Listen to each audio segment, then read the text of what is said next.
Hello everyone, welcome to StudyTube. क्या हाल चाल, कैसे आप सभी। आशा करता हूं आप सभी अच्छे होंगे और स्वागत करता हूं मैं आप सभी का रेलवे स्पेशल साइंस के इस कोर्स में। दोस्तों, मोशन चैप्टर का ये क्लास 6 है और मोशन चैप्टर का ये आखिरी क्लास है, ये लास्ट क्लास है। इस क्लास 6 के साथ ये पूरा चैप्टर हमारा कंप्लीट होता है। मोशन चैप्टर के अंदर देखो हम लोगों ने कौन कौन से टॉपिक्स पढ़े हैं। Position, rest and motion, distance and displacement, इन सारे टॉपिक्स को हम लोगों ने जो पहला वाला क्लास था उसमें कवर किया। स्पीड एंड वेलोसिटी को हम लोग क्लास 2 में पढ़े हैं। एक्सेलरेशन को हम लोग क्लास 3 में पढ़े हैं और इक्वेशंस ऑफ मोशन को हम लोगों ने पढ़ा क्लास 4 में। ग्राफ्स के बारे में हम लोगों ने क्लास 5 में पढ़ा जो लास्ट क्लास था उसमें। और ये हमारा क्लास 6 है, इसमें हम लोग सर्कुलर मोशन को पढ़ेंगे और इसके ऊपर हम लोग सारे सवालों को करेंगे। ये रेलवे स्पेशल साइंस का नया कोर्स जो स्टार्ट किया गया है, इसका जो अनाउंसमेंट वीडियो था उसमें मैंने आपसे बोल रखा है कि जो पहला 2 चैप्टर होगा इस कोर्स के अंदर वो आपको फ्री में मिलेगा, ऐप के ऊपर भी और यूट्यूब के ऊपर भी। यानी पहले 2 चैप्टर के जो वीडियोज हैं, जो पीडीएफ हैं, जो टेस्ट हैं, ये सब आपको फ्री में मिलेगा।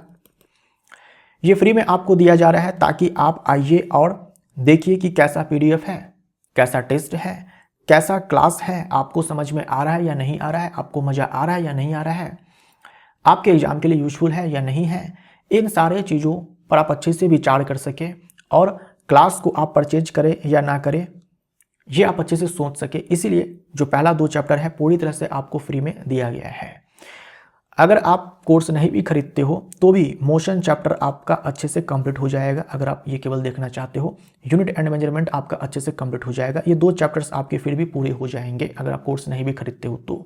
अगर आपको समझ में आता है, आपको मज़ा आ रहा है, तो आप बाकी के सारे चैप्टर्स पढ़ने के लिए इस कोर्स को ज्वाइन कर सकते हो ऐप के ऊपर जा करके।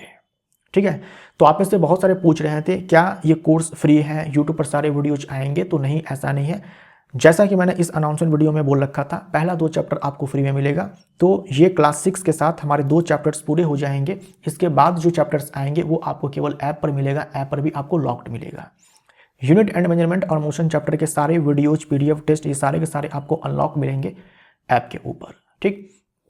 तो अगर आप इन दोनों चैप्टर्स को पढ़ते हैं, आपको अच्छा लगता है, आपके एग्जाम के लिए आपको लगता है यूजफुल है, जो कि आपके एग्जाम के लिए यूजफुल है, इससे बाहर क्या ही पूछ लेगा, ठीक है, आपके एग्जाम में, तो आप इस कोर्स को आकर के ज्वाइन करें और आप हमारे से जुड़िए। ठीक। बहुत ही अच्छे तरीके से रेलवे साइंस की तैयारी जो है आपकी कराई जाएगी। तो ये जो हमारा आखिरी टॉपिक है इस चैप्टर का, सर्कुलर मोशन, इसके बाद ये पूरा चैप्टर आपका समाप्त हो जाएगा। यहां पर देखिए तो कार को दिखाया गया है। हर केस में 4 अलग अलग केस है ना, 4 अलग अलग केस है। हर केस में आपको बताया गया है कि देखो कार जो है ना वो 5 मीटर पर सेकंड के कांस्टेंट स्पीड से चल रही है। कार की जो चाल है, वो नियत है, वो नहीं बदल रही है हर केस में, है ना। ये हमारा पहला केस, ये दूसरा केस, ये तीसरा केस, ये चौथा केस। हर केस में कार की जो स्पीड है उसको कांस्टेंट रखा गया है, जो उसकी चाल है उसको नियत रखा गया है। ठीक। लेकिन हर केस में जो रास्ता है, जो पाथ है, वो अलग अलग है। इसमें देखो 4 भुजाओं वाली रास्ता है, आयताकार पथ है।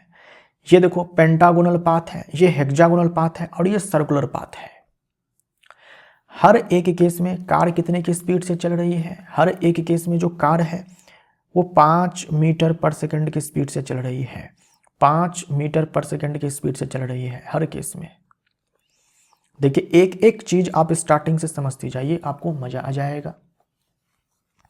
तो अगर मैं आपसे यहां पर पूछता हूं कि जो स्पीड है क्या ये कांस्टेंट है? क्या ये कांस्टेंट है? मतलब जो चाल है क्या वो नियत है? आप बोलेंगे बिल्कुल चाल नियत है और ये चाल है 5 मीटर पर सेकंड।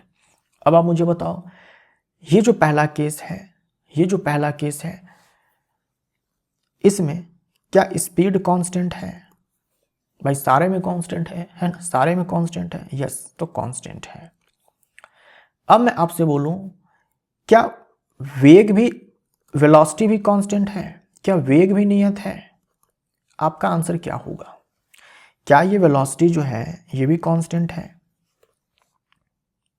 ठीक। चलो सारे में हम लोग लिख लेते हैं पहले। इसमें भी आपने कहा कि स्पीड कांस्टेंट है, इसमें भी आपने कहा स्पीड कांस्टेंट है, और इसमें भी आपने कहा कि स्पीड कांस्टेंट है। अब मुझे बताओ पहले इस वाले केस में क्या वेलोसिटी कांस्टेंट है? वेलोसिटी के बारे में आपने क्या पढ़ रखा है? वेग के बारे में आपने क्या पढ़ रखा है? वेग के बारे में आपने पढ़ रखा है कि इसमें चाल है और क्या है, और इसमें दिशा है। इसमें चाल के साथ दिशा है। वेग को नियत होने के लिए, वेग को नियत होने के लिए चाल को नियत होना पड़ेगा, चाल को नियत होना पड़ेगा, और साथ में दिशा को भी नियत होना पड़ेगा। तब जाकर के आप वेग नियत बोल सकते हो। वेग को नियत हम तब बोल सकते हैं जब चाल भी नियत हो और दिशा भी नियत हो। इस वाले में देखो चाल तो भैया नियत है, क्या दिशा भी नियत है? मान लीजिए ये कार एक पूर्ण चक्कर लगाती है। एक पूर्ण चक्कर लगाने में क्या ये कार अपनी दिशा को बदलेगी या नहीं बदलेगी? केवल आप इतना बताइए। एक पूर्ण चक्कर लगाने में क्या ये कार अपनी दिशा को बदलेगी या नहीं बदलेगी? इस वाले केस में एक पूर्ण चक्कर लगाने में ये कार जो है 4 बार अपनी दिशा बदलेगी। एक बार दिशा यहाँ बदलेगी, दूसरी बार यहाँ बदलेगी, तीसरी बार यहाँ बदलेगी, चौथी बार यहाँ बदलेगी। 4 बार दिशा बदलेगी। 4 बार ये कार जो है अपने डायरेक्शन को चेंज करेगी। तो क्या हम बोलेंगे कि दिशा नियत है इस वाले केस में? नहीं। अगर दिशा नियत नहीं है तो वेग नियत नहीं होगा। वेग नियत नहीं होगा तो हम बोलेंगे नहीं, वेग नियत नहीं है। इस वाले में आ जाइए। क्या इस वाले में हम लोग बोलेंगे कि वेलोसिटी कांस्टेंट है या नहीं है? यहां पर देखिए तो जो दिशा है एक पूर्ण चक्कर में कहां कहां बदलेगी? एक बार यहां बदलेगी, दूसरी बार यहां बदलेगी, तीसरी बार यहां बदलेगी, चौथी बार यहां बदलेगी, 5वीं बार यहां बदलेगी। एक पूर्ण चक्कर में दिशा 5 बार बदल रही है। वेग नियत नहीं होने के लिए एक बार दिशा में बदल जाए वही काफी है। यहां तो 5 बार बदल रही है। तो क्योंकि चाल तो नियत है, क्योंकि वेग नियत नहीं है इसलिए हम बोलेंगे कि क्योंकि दिशा नियत नहीं है तो इसलिए हम बोलेंगे कि नहीं, वेग नियत नहीं है। समझ में आ रहा है? इस वाले में आ जाओ। इस वाले में क्या बोलेंगे? क्या वेलोसिटी को हम कांस्टेंट बोले? चाल तो नियत है, क्या दिशा भी नियत है? तो नहीं। दिशा एक बार यहां बदलेगी, एक पूर्ण चक्कर लगाने में दिशा एक बार यहां बदलेगी, दूसरी बार यहां बदलेगी, तीसरी बार यहां बदलेगी, चौथी बार यहां बदलेगी, 5वीं बार यहां बदलेगी, 6ठी बार यहां बदलेगी। 6 बार दिशा में परिवर्तन हुआ है एक पूर्ण चक्कर में। तो हम बोलेंगे कि नहीं, यहां भी वेग नियत नहीं है, क्योंकि अगर दिशा नियत नहीं है, चाल तो भैया नियत है लेकिन दिशा नियत नहीं है, इसीलिए वेग नियत नहीं है। राइट? ये सर्कुलर मोशन है। वृत्तीय पथ पर गति हो तो उसे हम लोग वृत्तीय गति बोलते हैं। इसमें बताइए क्या इसमें हम लोग वेलोसिटी को कांस्टेंट बोल सकते हैं? इसमें 4 बार दिशा बदली है, इसमें 4 बार दिशा बदली है, इसमें 5 बार दिशा बदली है, इसमें 6 बार दिशा बदली है। इसमें कितनी बार बदलेगी? अनंत बार आप बोल सकते हो। इसमें तो आप अनंत बार बोल सकते हो। हर क्षण, हर इंस्टेंट पे, हर पॉइंट पे लगातार दिशा में परिवर्तन होता है। तो इसमें तो आप चाहो तो अनंत बार बोल सकते हो। अनंत बार दिशा में परिवर्तन होगा। अगर अनंत बार दिशा में परिवर्तन होगा तो दिशा तो नियत नहीं है। अगर दिशा नियत नहीं है मतलब जो वेग है वो नियत नहीं है। हमें क्या पढ़ना है? हमें तो इस सर्कुलर मोशन के बारे में पढ़ना है। तो एक बात तो आप अभी समझ गए कि सर्कुलर मोशन में हो सकता है कि जो स्पीड हो वो कांस्टेंट हो सकता है। स्पीड कांस्टेंट हो भी सकती है, नहीं भी। तो स्पीड भले ही कांस्टेंट हो जाए लेकिन जो ये वेग है कभी भी कांस्टेंट नहीं होगा, कभी भी कांस्टेंट नहीं होगा, कभी भी नियत नहीं होगा। वृत्तीय गति में कभी भी वेग नियत नहीं होता है, कभी भी वेग नियत नहीं होता है। ये बात आप समझ गए? आगे बढ़ते हैं। अगर कोई पिंड वृत्तीय पथ पर गति कर रहा है उस गति को हम लोग वृत्तीय गति बोलेंगे, सर्कुलर मोशन बोलेंगे। अगर सर्कुलर पाथ पे मोशन हो रहा है तो उस मोशन को क्या बोलेंगे? सर्कुलर मोशन बोलेंगे। राइट? अब जो मैंने आपको समझाया वही यहां पर लिख करके आपको बताया गया है कि वृत्तीय गति में पिंड का वेग दिशा, पिंड कि वेग की दिशा लगातार बदलती रहती है, इसलिए वृत्तीय गति में कभी भी वेग नियत नहीं रहता। लेकिन ध्यान रहे, चाल नियत हो भी सकती है और नहीं भी। हम लोगों ने माना पिछले वाले केस में कि जो चाल है वो 5 मीटर पर सेकेंड है। अब हो सकता है कि जो ये चाल है वो बदले भी, तो चाल नियत हो भी सकती है, नहीं भी हो सकती है ना। चाल नियत हो भी सकती है। मौत का कुआं आपने देखा होगा, जो मौत के कुएं में जो घूमता रहता है, तो आप देखते होंगे बाइक की जो स्पीड है कभी वो बढ़ाता है कभी वो घटाता है, तो कभी चाल जो है बढ़ रही है कभी घट रही है, तो एक समान चाल तो वो नहीं है। सर्कुलर मोशन में क्या होगा कि चाल नियत हो भी सकती है, नहीं भी हो सकती है। ध्यान देने वाली बात यह है, वेग कभी भी नियत नहीं होगा। वेग कभी भी नियत नहीं होगा, क्योंकि वेग की जो दिशा है हर क्षण बदलती है। वेग की दिशा लगातार बदलती है, इसलिए वेग बदलती रहती है। वेग नियत नहीं रहता है। चाल नियत हो भी सकती है, नहीं भी हो सकती है। अब चाल नियत है या नहीं है, इस आधार पर दो प्रकार के वृत्तीय गति होते हैं, एक समान वृत्तीय गति और असमान वृत्तीय गति। तो एक समान वृत्तीय गति में जो पिंड की चाल है वो नियत रहेगी, और असमान वृत्तीय गति में पिंड की चाल नियत नहीं रहेगी। कभी भी आप ये नहीं बोलेंगे कि एक समान वृत्तीय गति है तो वेग नियत है, नहीं। सर्कुलर मोशन चाहे कोई सा भी हो, वेग कभी भी नियत नहीं होगा। सर्कुलर मोशन चाहे कोई सा भी हो, वेलोसिटी कांस्टेंट नहीं होगा। अगर स्पीड कांस्टेंट है तो यूनिफॉर्म सर्कुलर मोशन बोलेंगे, अगर स्पीड कांस्टेंट नहीं है तो उसे हम लोग नॉन यूनिफॉर्म सर्कुलर मोशन बोलेंगे।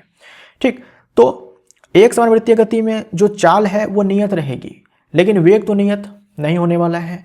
जो असमान वृत्तीय गति है उसमें चाल नियत नहीं रहेगी और वेग तो नियत नहीं होने वाला है। तो वेग तो किसी भी केस में नियत नहीं रहेगा। अगर चाल नियत है तो एक समान वृत्तीय गति, अगर चाल नियत नहीं है तो असमान वृत्तीय गति।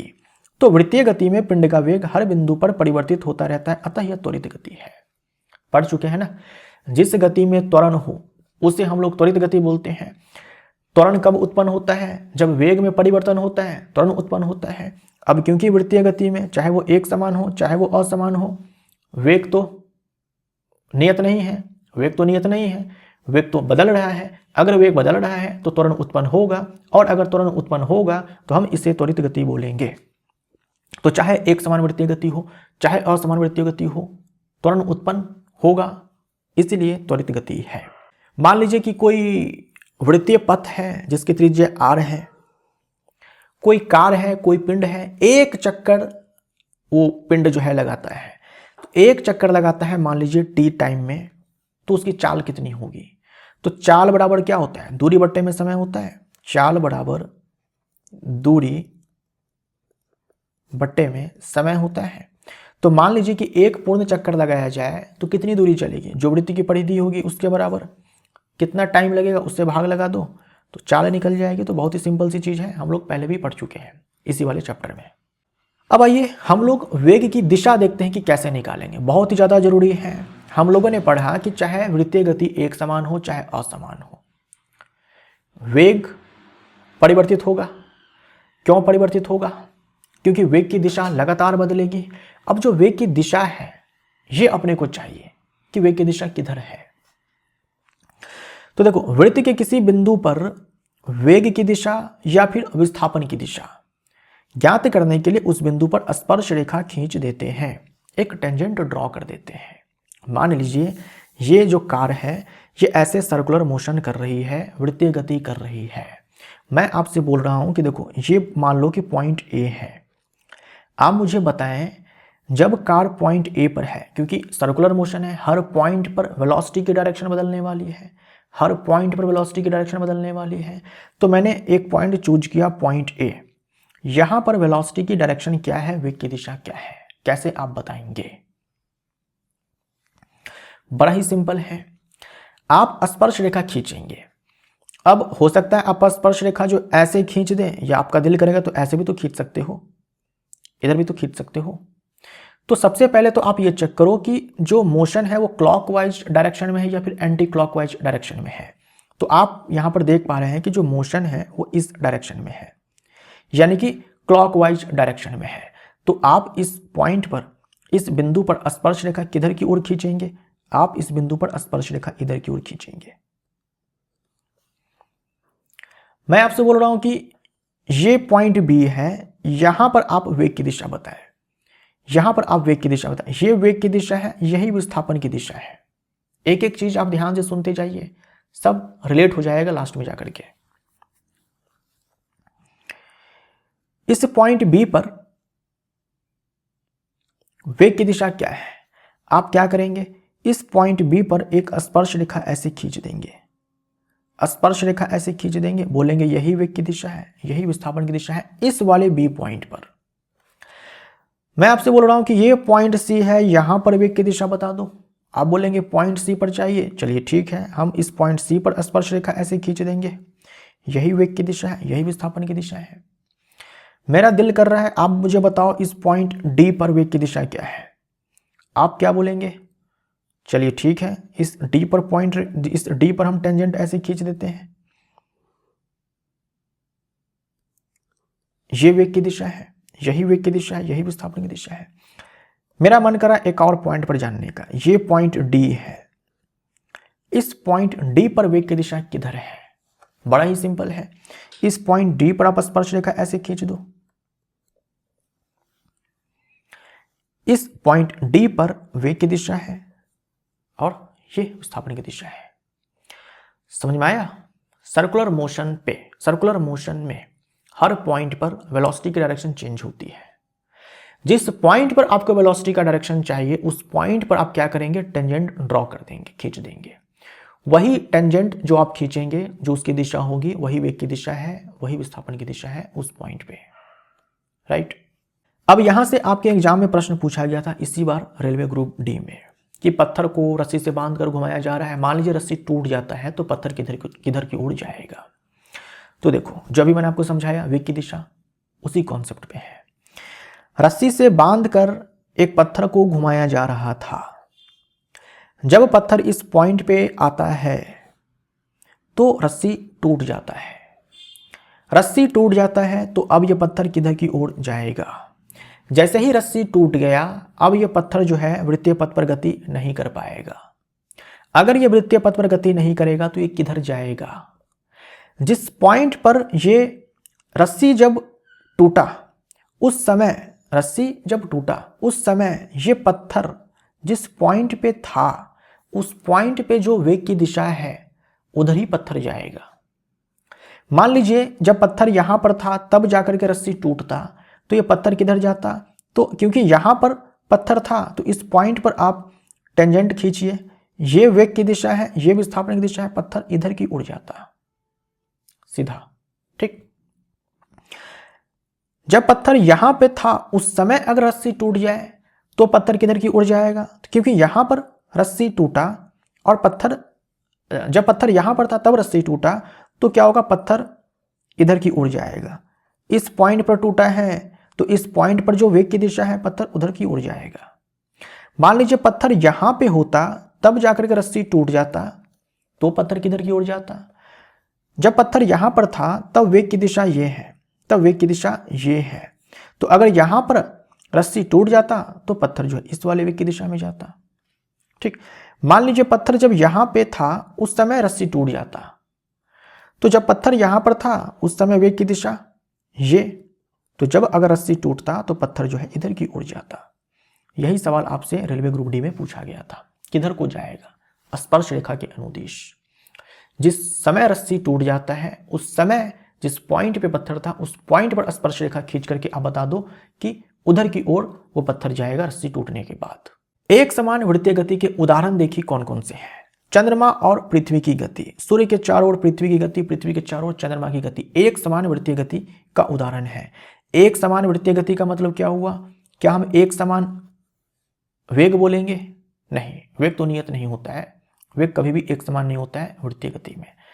चाल एक समान होती है तो स्पीड हम कांस्टेंट बोलेंगे, स्पीड कांस्टेंट बोलेंगे। ध्यान दीजिएगा, वेलोसिटी गलती से भी कांस्टेंट नहीं बोलना है।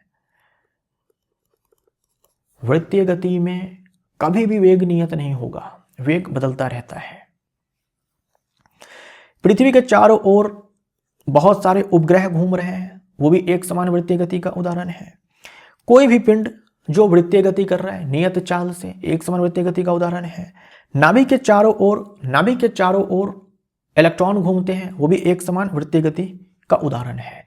ये सब डायरेक्ट आपके एग्जाम में पूछा जाता है। निम्नलिखित में से कौन एक समान वृत्तीय गति का उदाहरण है? इन चार में से कोई ऑप्शन एक दिख जाएगा, वही आप टिक मारेंगे। अब देखिए आवर्त काल क्या होता है।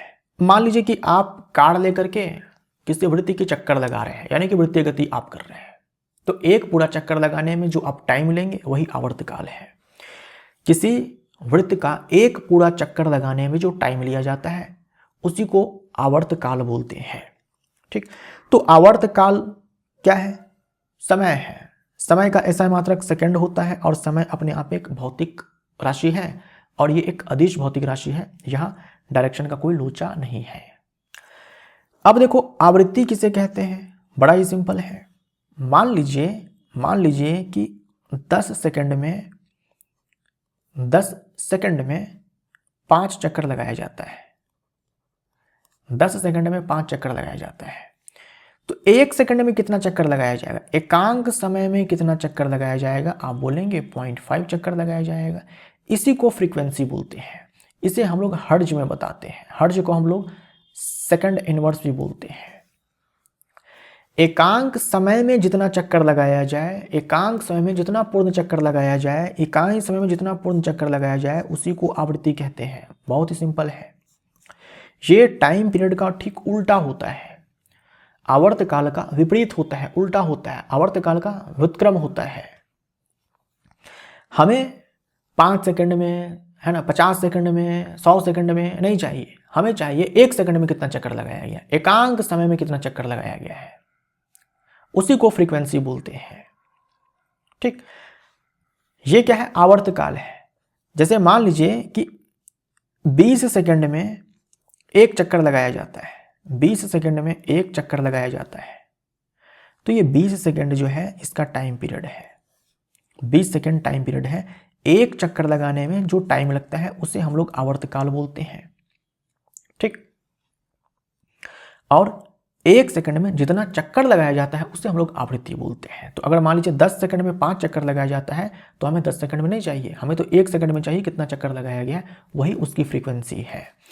तो ये जो सेकंड इनवर्स है ये इसका एसआई मात्रक है। इसको आप ऐसे भी लिख सकते हो 1/में सेकंड। ये एसआई मात्रक है आवृत्ति का। आवृत्ति को इंग्लिश में फ्रीक्वेंसी बोलते हैं और इसी को हर्ट्ज बोलते हैं। हर्ट्ज नाम के वैज्ञानिक थे, इनके सम्मान में ये मात्रक डाला गया है। ये भी अपने आप में अदिश भौतिक राशि है।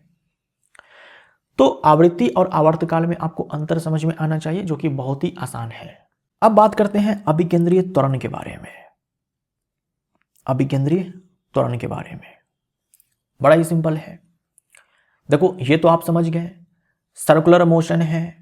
सर्कुलर मोशन है तो जो वेग है वो तो नियत नहीं रहने वाला है। वेग परिवर्तित होगा, वेग में परिवर्तन होगा। तो जहां वेग में परिवर्तन हो जाए वहां त्वरण उत्पन्न हो जाता है।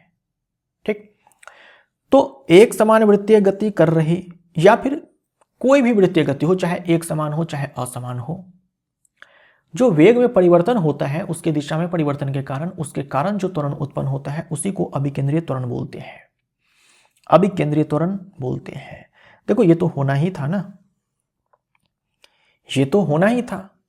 हम लोग पढ़ चुके हैं कि वेग में परिवर्तन के दर को त्वरण बोलते हैं। जहां जहां वेग में परिवर्तन होगा वहां वहां त्वरण उत्पन्न होगा। अब वृत्तीय गति में वेग नियत होता नहीं है, वेग में परिवर्तन होता है तो त्वरण उत्पन्न होगा। हम लोगों ने पढ़ा भी कि वृत्तीय गति त्वरित गति है क्योंकि त्वरण उत्पन्न होता है। उसी त्वरण को हम लोग यहाँ पर क्या बोलते हैं? अभिकेंद्रीय त्वरण बोलते हैं। अगर असमान वृत्तीय गति होता तो एक और त्वरण उत्पन्न होता है, हमें उसके बारे में नहीं पढ़ना है। एक समान वृत्तीय गति में केवल आपको अभिकेंद्रीय त्वरण मिलेगा। अभिकेंद्रीय त्वरण तो हर टाइप के सर्कुलर मोशन में मिलेगा, चाहे वो यूनिफॉर्म हो चाहे वो नॉन यूनिफॉर्म हो। अब देखो अभिकेंद्रीय त्वरण की जो दिशा होती है, इसमें देखो केंद्रीय केंद्रीय केंद्रीय से केंद्र आता है ना। अभिकेंद्रीय त्वरण की जो दिशा होती है वो केंद्र की ओर होती है। आप बोलेंगे जो अभिकेंद्रीय त्वरण की दिशा है ये त्रिज्या के अनुदिश है तथा केंद्र की ओर है। जो वृत्ताकार पथ है, जो वृत्ताकार पथ है उसका केंद्र होगा ना, जैसे ये वृत्ताकार पथ है तो इसका केंद्र होगा ना, इस केंद्र की ओर, इस केंद्र की ओर हम बोलेंगे कि जो अभिकेंद्रीय त्वरण है उसकी दिशा है। तो सबसे पहले आपने ये समझा कि वेग नियत नहीं होता है, फिर आपने समझा कि वेग की दिशा जो है किधर की ओर होती है, फिर आपने समझा कि वेग की दिशा बदलती है इसलिए वेग नियत नहीं होता है, वेग में परिवर्तन होता है। फिर आपने समझा कि अच्छा वेग में परिवर्तन होता है तो त्वरण उत्पन्न होगा, उस त्वरण को अभिकेंद्रीय त्वरण बोलेंगे और इसकी दिशा किधर है, केंद्र की ओर है। ठीक है, केंद्र की ओर है। त्रिज्या के अनुदिश, त्रिज्या भी तो इधर ही होगी ना, त्रिज्या भी तो इधर ही होगी और अभिकेंद्रीय त्वरण की दिशा भी इधर की ओर है। तो त्रिज्या की अनुदिश, त्रिज्या की ओर, है ना, जिधर त्रिज्या है उधर ही लेकिन केंद्र की ओर, है ना, केंद्र की ओर। ये जो अभिकेंद्रीय त्वरण है इसका फॉर्मूला आपको याद रखना है, v² बटे में r। v जो है वेग है ना, वेग है, जो वृत्तीय गति कर रहा है उसका वेग है, और बटे में r ये त्रिज्या है। ठीक, त्वरण का जो एसआई मात्रक होता है वही अभिकेंद्रीय त्वरण का एसआई मात्रक हो जाएगा। त्वरण अपने आप में सदिश भौतिक राशि है, अभिकेंद्रीय त्वरण भी सदिश भौतिक राशि है। तो ऐसा नहीं है कि अभिकेंद्रीय त्वरण है तो अलग से आप इसका एसआई मात्रक याद रखेंगे, अलग से आप इसको याद रखेंगे यार ये तो सदिश राशि है, ऐसा नहीं है। त्वरण के बारे में आप पढ़ चुके हो कि जो त्वरण है इसका जो एसआई मात्रक होता है वो मीटर पर सेकंड होता है और ये अपने आप में जो है सदिश भौतिक राशि है। तो अभिकेंद्रीय त्वरण के बारे में, अभिकेंद्रीय त्वरण को लेकर भी आप यही बोलेंगे, मीटर पर सेकंड स्क्वायर इसका एसआई मात्रक है और ये अपने आप में सदिश भौतिक राशि है। ठीक, अब एक चीज आप देखो, यहां पर हम लोगों ने जस्ट पढ़ा कि वेग की दिशा हम लोग कैसे बताते हैं। तो अगर मान लीजिए कार जब यहां पर है तब वेग की दिशा किधर बताएंगे, इस पॉइंट पर ऐसे स्पर्श रेखा खींच देंगे, है ना। ये मोशन जो है कुछ इस प्रकार से की जा रही है इस डायरेक्शन में। तो जब कार यहां पर है तो वेग की दिशा किधर, यहां पर स्पर्श रेखा खींचेंगे, आप बोलेंगे ये वेग की दिशा है और यही विस्थापन की दिशा है। लेकिन अभिकेंद्रीय त्वरण की दिशा किधर है, तो त्रिज्या के अनुदिश तथा केंद्र की ओर इधर की ओर है। और आप मैथ्स में पढ़ चुके हो, मैथ्स में आप लोग पढ़ते हैं कि ये अगर सर्कल है, ये स्पर्श रेखा है, ये त्रिज्या है, तो इसके बीच में 90 डिग्री का एंगल बनता है। तो क्या हम ये बोल सकते हैं कि जो ये वेग की दिशा है, जो ये त्वरण की दिशा है, इनके बीच में एंगल 90 डिग्री है, क्या हम ये बोल सकते हैं? ये आपको ध्यान में रखना है, ये आपको ध्यान में रखना है। आपसे पूछा जाता है कि भाई वो कौन सा एग्जाम्पल है जहां वेग और त्वरण एक दूसरे के लंबवत होते हैं, तो आप बोलेंगे सर्कुलर मोशन। सर्कुलर मोशन में जो वेग की दिशा है वो स्पर्श रेखा के अनुदिश और जो त्वरण की दिशा है वो केंद्र के अनुदिश, तो उनके बीच में एंगल कितना, 90 डिग्री। अब बात करते हैं अभिकेंद्रीय बल के बारे में, सेंट्रीपिटल फोर्स के बारे में। Very very important, centripetal force ये वो बल है जिसके कारण कोई भी पिंड सर्कुलर मोशन, वृत्तीय गति कर पाता है। कोई भी पिंड जिस बल के कारण वृत्तीय गति कर पाता है उसी बल को हम लोग अभिकेंद्रीय बल बोलते हैं। ठीक ना, दुनिया में जितनी भी वस्तुएं हैं जो सर्कुलर मोशन कर रही है वो किस बल के कारण कर रही है, इसी अभिकेंद्रीय बल के कारण कर रही है। यानी अगर अभिकेंद्रीय बल नहीं है तो मजाल नहीं है कि सर्कुलर मोशन हो जाए, वृत्तीय गति हो जाए। अभिकेंद्रीय बल के कारण ही वृत्तीय गति संभव है। जैसे ही अभिकेंद्रीय बल 0, सर्कुलर मोशन 0, यानी कि सर्कुलर मोशन तब नहीं होगा। तो जो आप ऐसे पत्थर को घुमा रहे थे रस्सी से बांध करके, ठीक, जैसे ही रस्सी टूटा वैसे ही अभिकेंद्रीय बल खत्म। जैसे ही अभिकेंद्रीय बल खत्म, पत्थर गया सीधा रास्ता में, वृत्तीय गति उसके बाद वो नहीं किया है। तो जिस बल के कारण कोई भी वस्तु वृत्तीय गति कर पाती है उसी बल को अभिकेंद्रीय बल कहते हैं। अभिकेंद्रीय बल की दिशा किधर बताएंगे आप, जिधर अभिकेंद्रीय त्वरण की दिशा है उधर ही अभिकेंद्रीय बल की दिशा है, जिधर अभिकेंद्रीय त्वरण की दिशा है उधर ही अभिकेंद्रीय बल की दिशा है। जहां जहां बल आएगा वहां वहां त्वरण उत्पन्न होगा। आप बोलेंगे ये क्या बात हुई, आपने तो बोला वेग में परिवर्तन जहां आएगा वहां त्वरण उत्पन्न होगा। अगले वाले चैप्टर में आप पढ़ेंगे कि जो वेग में परिवर्तन होता है ना, चाहे स्पीड में, चाल में परिवर्तन करके, चाहे दिशा में परिवर्तन करके, वेग में परिवर्तन का जो कारक है ना वो बल है। वेग में परिवर्तन आखिर क्यों हुआ, वेग में परिवर्तन ही आखिर क्यों हुआ, क्योंकि वहां पर बल लगा है। अगर बल नहीं लगे कभी भी वेग में परिवर्तन नहीं होगा। एक समान वेग रहेगा, नियत वेग रहेगा। तो जैसे ही वेग में परिवर्तन हो रहा है मतलब कि वहां पर कोई ना कोई बल लग रहा है। अब सर्कुलर मोशन में वेग में तो परिवर्तन हो रहा है डायरेक्शन में चेंज होने के कारण, मतलब सर्कुलर मोशन में भी, इस वृत्तीय गति में भी जो वेग में परिवर्तन हो रहा है उसके पीछे एक बल जिम्मेवार है। उसी बल को अभिकेंद्रीय बल कहते हैं और इसी अभिकेंद्रीय बल के कारण वो सर्कुलर मोशन संभव है और इसी अभिकेंद्रीय बल के कारण वो त्वरण उत्पन्न हुआ था जिसे हम लोगों ने अभिकेंद्रीय त्वरण कहा था। इसीलिए आप याद रखेंगे जो केंद्र है या त्रिज्या के अनुदिश ही अभिकेंद्रीय बल की दिशा है और उधर ही अभिकेंद्रीय त्वरण की दिशा है। जिधर बल की दिशा होती है उधर ही त्वरण की दिशा होती है। ठीक, तो अभिकेंद्रीय बल की दिशा केंद्र की ओर, त्रिज्या के अनुदिश, और अभिकेंद्रीय त्वरण की दिशा भी केंद्र की ओर, त्रिज्या के अनुदिश। बल का एक सूत्र होता है जो कि आप पढ़ेंगे अगले वाले चैप्टर में, बल बराबर द्रव्यमान गुने में त्वरण। ठीक, यानी जो पिंड का द्रव्यमान है उससे गुना कर दो त्वरण को। अब देखो अभिकेंद्रीय बल बराबर क्या होगा, जो पिंड का द्रव्यमान है, इस वाले केस में ये कार है तो कार का द्रव्यमान है, और गुने में जो अभिकेंद्रीय त्वरण है, ये फॉर्मूला होता है। अब ये जो अभिकेंद्रीय त्वरण है इसका फॉर्मूला आपने अभी पढ़ा, v² डिवाइडेड बाई r। तो इसी में आप द्रव्यमान से गुना कर दो तो बल निकल जाएगा, अभिकेंद्रीय बल। तो अभिकेंद्रीय बल का ये सूत्र होता है और ये सूत्र आपको भूलना नहीं है, ये सूत्र आपको याद रखना है, mv² डिवाइडेड बाई r। और ये जो r है, जो भी वृत्तीय पथ है उसकी त्रिज्या है।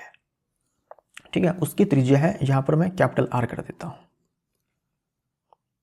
ठीक, कैपिटल R।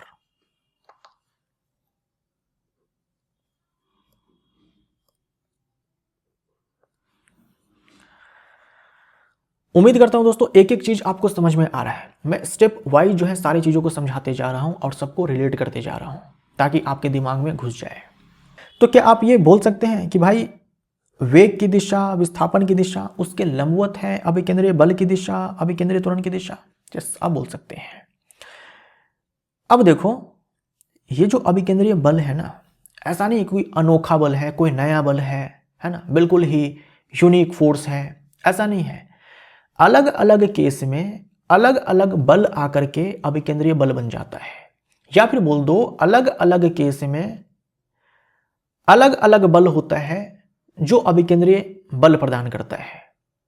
ठीक, ये कोई नया बल नहीं है, पहले से ही कोई ना कोई बल होता है जो कि अभिकेंद्रीय बल बन जाता है, कोई नया बल नहीं है। अभी आपको समझ में आ जाएगा कि इसका क्या मतलब है। जैसे एक पत्थर को जो बांधकर घुमाया गया रस्सी में, सर्कुलर मोशन है, सर्कुलर मोशन है मतलब सेंट्रीपिटल फोर्स काम कर रहा होगा, बिना सेंट्रीपिटल फोर्स के तो वो सर्कुलर मोशन संभव ही नहीं है, कोई सा भी सर्कुलर मोशन। तो यहां पर देखो एक बाल्टी है, अब बाल्टी को ऐसे घुमाया जा रहा है रस्सी में बांध करके, तो क्योंकि यहां पर बाल्टी के द्वारा सर्कुलर मोशन किया जा रहा है, वृत्तीय गति किया जा रहा है, मतलब कि बाल्टी के ऊपर भी एक फोर्स काम कर रहा होगा, अभिकेंद्रीय बल। किधर की ओर काम कर रहा होगा, तो इधर केंद्र की ओर काम कर रहा होगा अभिकेंद्रीय बल, है ना, केंद्र की ओर अभिकेंद्रीय बल काम कर रहा होगा। इतनी बात तो आप बता ही सकते हैं कि वृत्तीय गति हो रही है तो एक बल जो चाहिए अभिकेंद्रीय बल वो तो काम कर ही रहा होगा, है ना, वो तो कहीं नहीं जाने वाला है, उसके बिना तो ये सर्कुलर मोशन संभव ही नहीं है। ठीक, अब देखो ये जो अभिकेंद्रीय बल है, मैंने आपसे कहा कोई अनोखा बल नहीं है। जो रस्सी में तनाव बल होता है वही अभिकेंद्रीय बल होता है। रस्सी जब खिंचती है तो उसमें एक तनाव उत्पन्न होता है जिसे तनाव बल कहा जाता है। इमेजिन कीजिए आप ही इस बाल्टी को ऐसे रस्सी में बांधकर घुमा रहे हैं, तो क्या आपको अपने हाथ पर रस्सी के द्वारा एक बल महसूस नहीं होता है? क्या महसूस होता है ना, जैसे रस्सी आपके हाथ को खींच रही है, रस्सी आपके हाथ को खींच रही है, तो क्या होता है कि आपके हाथ के ऊपर इस रस्सी के द्वारा इधर की ओर एक तनाव बल लगता है और इस बाल्टी के ऊपर भी इस रस्सी के द्वारा इधर की ओर एक तनाव बल लगता है, टेंशन फोर्स हम इसे बोलते हैं। यही टेंशन फोर्स इस वाले केस में अभिकेंद्रीय बल है। यही टेंशन फोर्स, यही तनाव बल अभिकेंद्रीय बल के बराबर हो जाता है। तो देखो कोई नया बल थोड़ी ना आया, यही तनाव बल यहां पर अभिकेंद्रीय बल है, तो कोई ना कोई फोर्स होगा जो अभिकेंद्रीय बल कहलाएगा, है ना, कोई ऐसा कोई नया यूनिक फोर्स नहीं है ये, समझे आप। तो आपसे देखो क्या पूछा जाता है एग्जाम में, आपसे पूछा जाता है, आपको केस दे दिया जाएगा कि ये वाला केस है, तो बताओ इस वाले केस में अभिकेंद्रीय बल कौन प्रदान करता है। आपसे बोला जाएगा कि रस्सी में पत्थर को बांधकर घुमाया जा रहा है, तो बताओ अभिकेंद्रीय बल यहां पर कौन सा बल प्रदान कर रहा है। आपको जवाब देना पड़ेगा तनाव बल। ये पहला केस हो गया। आगे बढ़ते हैं, और भी केसेस हम लोग देखते हैं। अब ये सन है, ये अर्थ है। सन के चारों ओर अर्थ घूम रही है, पृथ्वी घूम रही है। अब क्योंकि ये घूम रही है, नो डाउट यहां पर भी केंद्र की ओर एक बल काम करेगा जो कि अभिकेंद्रीय बल होगा। और ये अभिकेंद्रीय बल कोई अनोखा बल नहीं है, कोई नया बल नहीं है, पहले से कोई बल यहां पर एग्जिस्ट कर रहा है, वही अभिकेंद्रीय बल बन जाएगा। तो यहां पर जो सूर्य है और जो पृथ्वी है, इनके बीच में काम करता है गुरुत्वाकर्षण बल, जो कि बराबर होता है Gm1m2/r² के। यहाँ पर m जो है सूर्य का द्रव्यमान है, जो E है पृथ्वी का द्रव्यमान है, बट्टे में r² जो r है, इन दोनों के बीच की दूरी है। तो ये जो लगने वाला गुरुत्वाकर्षण बल होता है, यही यहाँ पर अभिकेंद्रीय बल बन जाता है। ये अभिकेंद्रीय बल है, ठीक। तो गुरुत्वाकर्षण बल जो है इस वाले केस में अभिकेंद्रीय बल प्रदान करता है। आपसे पूछा जाता है एग्जाम में, सूर्य के चारों ओर पृथ्वी जो घूम रहा है, यहां पर अभिकेंद्रीय बल कौन प्रदान कर रहा है। सबसे पहले तो पूछा जाएगा भाई क्यों ही घूम रहा है, तो आप बोलेंगे गुरुत्वाकर्षण बल के कारण। गुरुत्वाकर्षण बल ऐसा क्या कर रहा है, क्योंकि गुरुत्वाकर्षण बल यहां पर अभिकेंद्रीय बल बन जा रहा है, इसीलिए सर्कुलर मोशन जो है यहां पर हो पा रहा है। ये दूसरा केस आपने देख लिया। पिछले वाले केस में अभिकेंद्रीय बल कौन था, तनाव बल। इस वाले केस में अभिकेंद्रीय बल कौन है, गुरुत्वाकर्षण बल। एक और केस देखो, यहां पर यह नाभिक है, परमाणु का नाभिक है, और ये इलेक्ट्रॉन है। इलेक्ट्रॉन नाभिक के चारों ओर चक्कर लगाता है सर्कुलर पाथ पे, तो यहां भी अभिकेंद्रीय बल होगा। बिना अभिकेंद्रीय बल का तो सर्कुलर मोशन संभव नहीं है। बिल्कुल यहां पर भी अभिकेंद्रीय बल होता है। और यहां पर कौन सा बल है जो अभिकेंद्रीय बल बन जाएगा, यहां पर ये जो इलेक्ट्रॉन है और ये जो नाभिक है, इसके बीच में कूलम आकर्षण बल लगता है ना, कूलम फोर्स लगता है, कूलम आकर्षण बल लगता है, ये अभिकेंद्रीय बल बन जाता है। कूलम आकर्षण बल होता है K(Q1Q2/r²। Q1 Q2 जो है ये आवेश है, इलेक्ट्रॉन पे आवेश जितना है, नाभिक में जितना आवेश है, K कूलम्स कांस्टेंट होता है, और ये जो R है इस इलेक्ट्रॉन और इस नाभिक के बीच की दूरी है। आपको ये फॉर्मूला याद नहीं रखना है, आपको ये फॉर्मूला याद नहीं रखना है, आपको केवल ये लाइन ध्यान में रखना है कि इलेक्ट्रॉन जो नाभिक के चारों ओर घूमता है, वहां पर अभिकेंद्रीय बल कौन सा बल प्रदान करता है, तो कूलम आकर्षण बल। कूलम आकर्षण बल इलेक्ट्रॉन और प्रोटॉन के बीच में आकर्षण बल काम करता है, जिसे हम लोग कूलम आकर्षण बल बोलते हैं। ये कूलम आकर्षण बल जो है ये अभिकेंद्रीय बल प्रदान करता है, ठीक। अलग अलग केस में अलग अलग कोई बल आकर के अभिकेंद्रीय बल के बराबर हो जाता है, ताकि सर्कुलर पाथ पे मोशन हो सके। अब यहां पर देखो एक और केस, रोड या रेल परिपथ पर वक्रों का झुकाव अभिकेंद्रीय बल प्रदान करने के लिए किया जाता है। क्या होता है कि रोड जहां पर ऐसे वक्र होता है, टर्न करता है, जहां पर आपको एक कर्व पाथ मिलता है, रोड पर एक कर्व पाथ मिलता है, तो आपने हो सकता है कि महसूस किया होगा, ये समतल मार्ग है, इसको थोड़ा सा ऐसे बेंड ऐसे कर दिया जाता है, तिरछा कर दिया जाता है ना, ऐसे तिरछा कर दिया जाता है। एक पोर्शन आपको थोड़ा नीचा दिखेगा, दूसरा वाला एक किनारा आपको नीचा दिखेगा, दूसरा वाला थोड़ा उठा हुआ दिखेगा। इसे बैंकिंग ऑफ रोड बोलते हैं। क्या बोलते हैं, बैंकिंग ऑफ रोड। ऐसे हो जाएगा। क्यों किया जाता है, ताकि जो ऐसे कर्व है, यहां पर क्या है, एक सर्कुलर पाथ बन रहा है ना, भले ही पूरा सर्कल ना बने, लेकिन एक कर्व पाथ तो बन रहा है, एक कर्व पाथ तो बन रहा है। इमेजिनरी सर्कल हम लोग ऐसे तो बना ही सकते हैं। तो ये जो सर्कुलर पाथ यहां पर बन रहा है, अब इस सर्कुलर पाथ पर घूमने के लिए अभिकेंद्रीय बल चाहिए, तो कोई ना कोई बल तो यहां पर आना पड़ेगा, किसी न किसी बल को तो यहां पर आना पड़ेगा, ताकि वो अभिकेंद्रीय बल के बराबर हो जाए, अभिकेंद्रीय बल प्रदान कर सके। तो इस वाले केस में जो इसको ऐसे ऐसे कर दिया जाता है, इसको हम बैंकिंग ऑफ रोड बोलते हैं, ऐसे जो कर दिया जाता है इसलिए किया जाता है ताकि एक अभिकेंद्रीय बल जो है यहां पर मिले। और इस वाले केस में जो अभिकेंद्रीय बल होता है ना, वो अभिलंब प्रतिक्रिया बल होता है। अभिलंब प्रतिक्रिया बल क्या होता है, जैसे मान लीजिए एक टेबल है ना, इस टेबल पे आपने एक ऐसे वस्तु को रखा हुआ है, तो इस टेबल पे इस वस्तु के द्वारा नीचे की ओर एक बल लगाया जाता है जो वस्तु के भार के बराबर होता है, और इस वस्तु पर इस टेबल के द्वारा एक बल लगाया जाता है जिसे हम लोग अभिलंब प्रतिक्रिया बल बोलते हैं। अभिलंब प्रतिक्रिया बल, नॉर्मल रिएक्शन फोर्स बोलते हैं। कौन लगा रहा है, ये जो टेबल की सतह है वो लगा रही है इस वस्तु पर।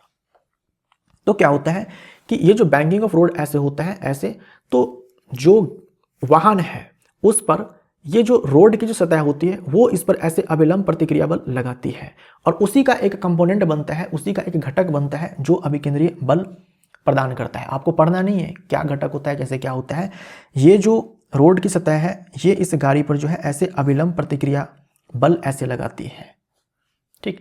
और यही जो है इसी का एक कंपोनेंट ऐसे सर्कल की तरफ जाता है जो कि अभिकेंद्रीय यही इसी अविलंब प्रतिक्रिया बल का एक कंपोनेंट ऐसे वृत्त की केंद्र की ओर जाता है टूट करके, है ना, जो अभिकेंद्रीय बल प्रदान करता है।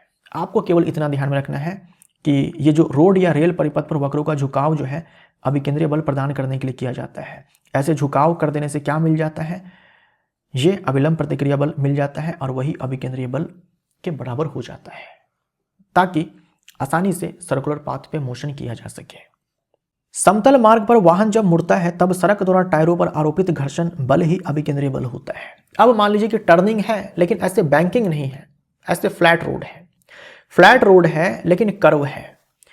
जैसे ये एक कंप्लीट सर्कल है, मान लो मैं इतना ही रास्ता ले रहा हूं, केवल इतना सा ही रास्ता है, इतने रास्ते पे ही गति करनी है, तो भी तो हम बोल सकते हैं कि सर्कुलर पाथ के कुछ हिस्से पर गति करनी है। सर्कुलर पाथ के कुछ हिस्से पर गति करनी है, कुछ हिस्से पर ही सही, लेकिन गति करने के लिए केंद्र की ओर एक बल तो चाहिए।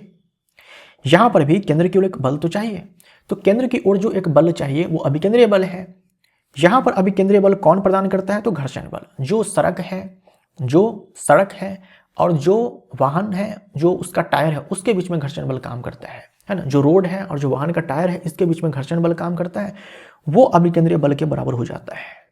अब देखो अभिकेंद्रीय बल बराबर होता है mv²/r और ये जो घर्षण बल यहाँ पर काम करता है μmg, म्यू होता है कोएफिशिएंट ऑफ फ्रिक्शन, m द्रव्यमान, g गुरुत्व त्वरण। खैर आपको ना ये नहीं याद रखना है, ये सब आपको नहीं याद रखना है, आपके लिए केवल ये काफी है ना। ये आप भूल जाओ, आप बोलेंगे फिर आपने लिखा क्यों है, तो भूल गया, इसको हटाना, इसको तो मैं हटा देता, मैं भूल गया बाय मिस्टेक। ये आपको नहीं याद रखना है, आपके लिए केवल ये याद रखना है। अलग अलग केस में कौन सा बल अभिकेंद्रीय बल प्रदान करता है यही आपको ध्यान में रखना है।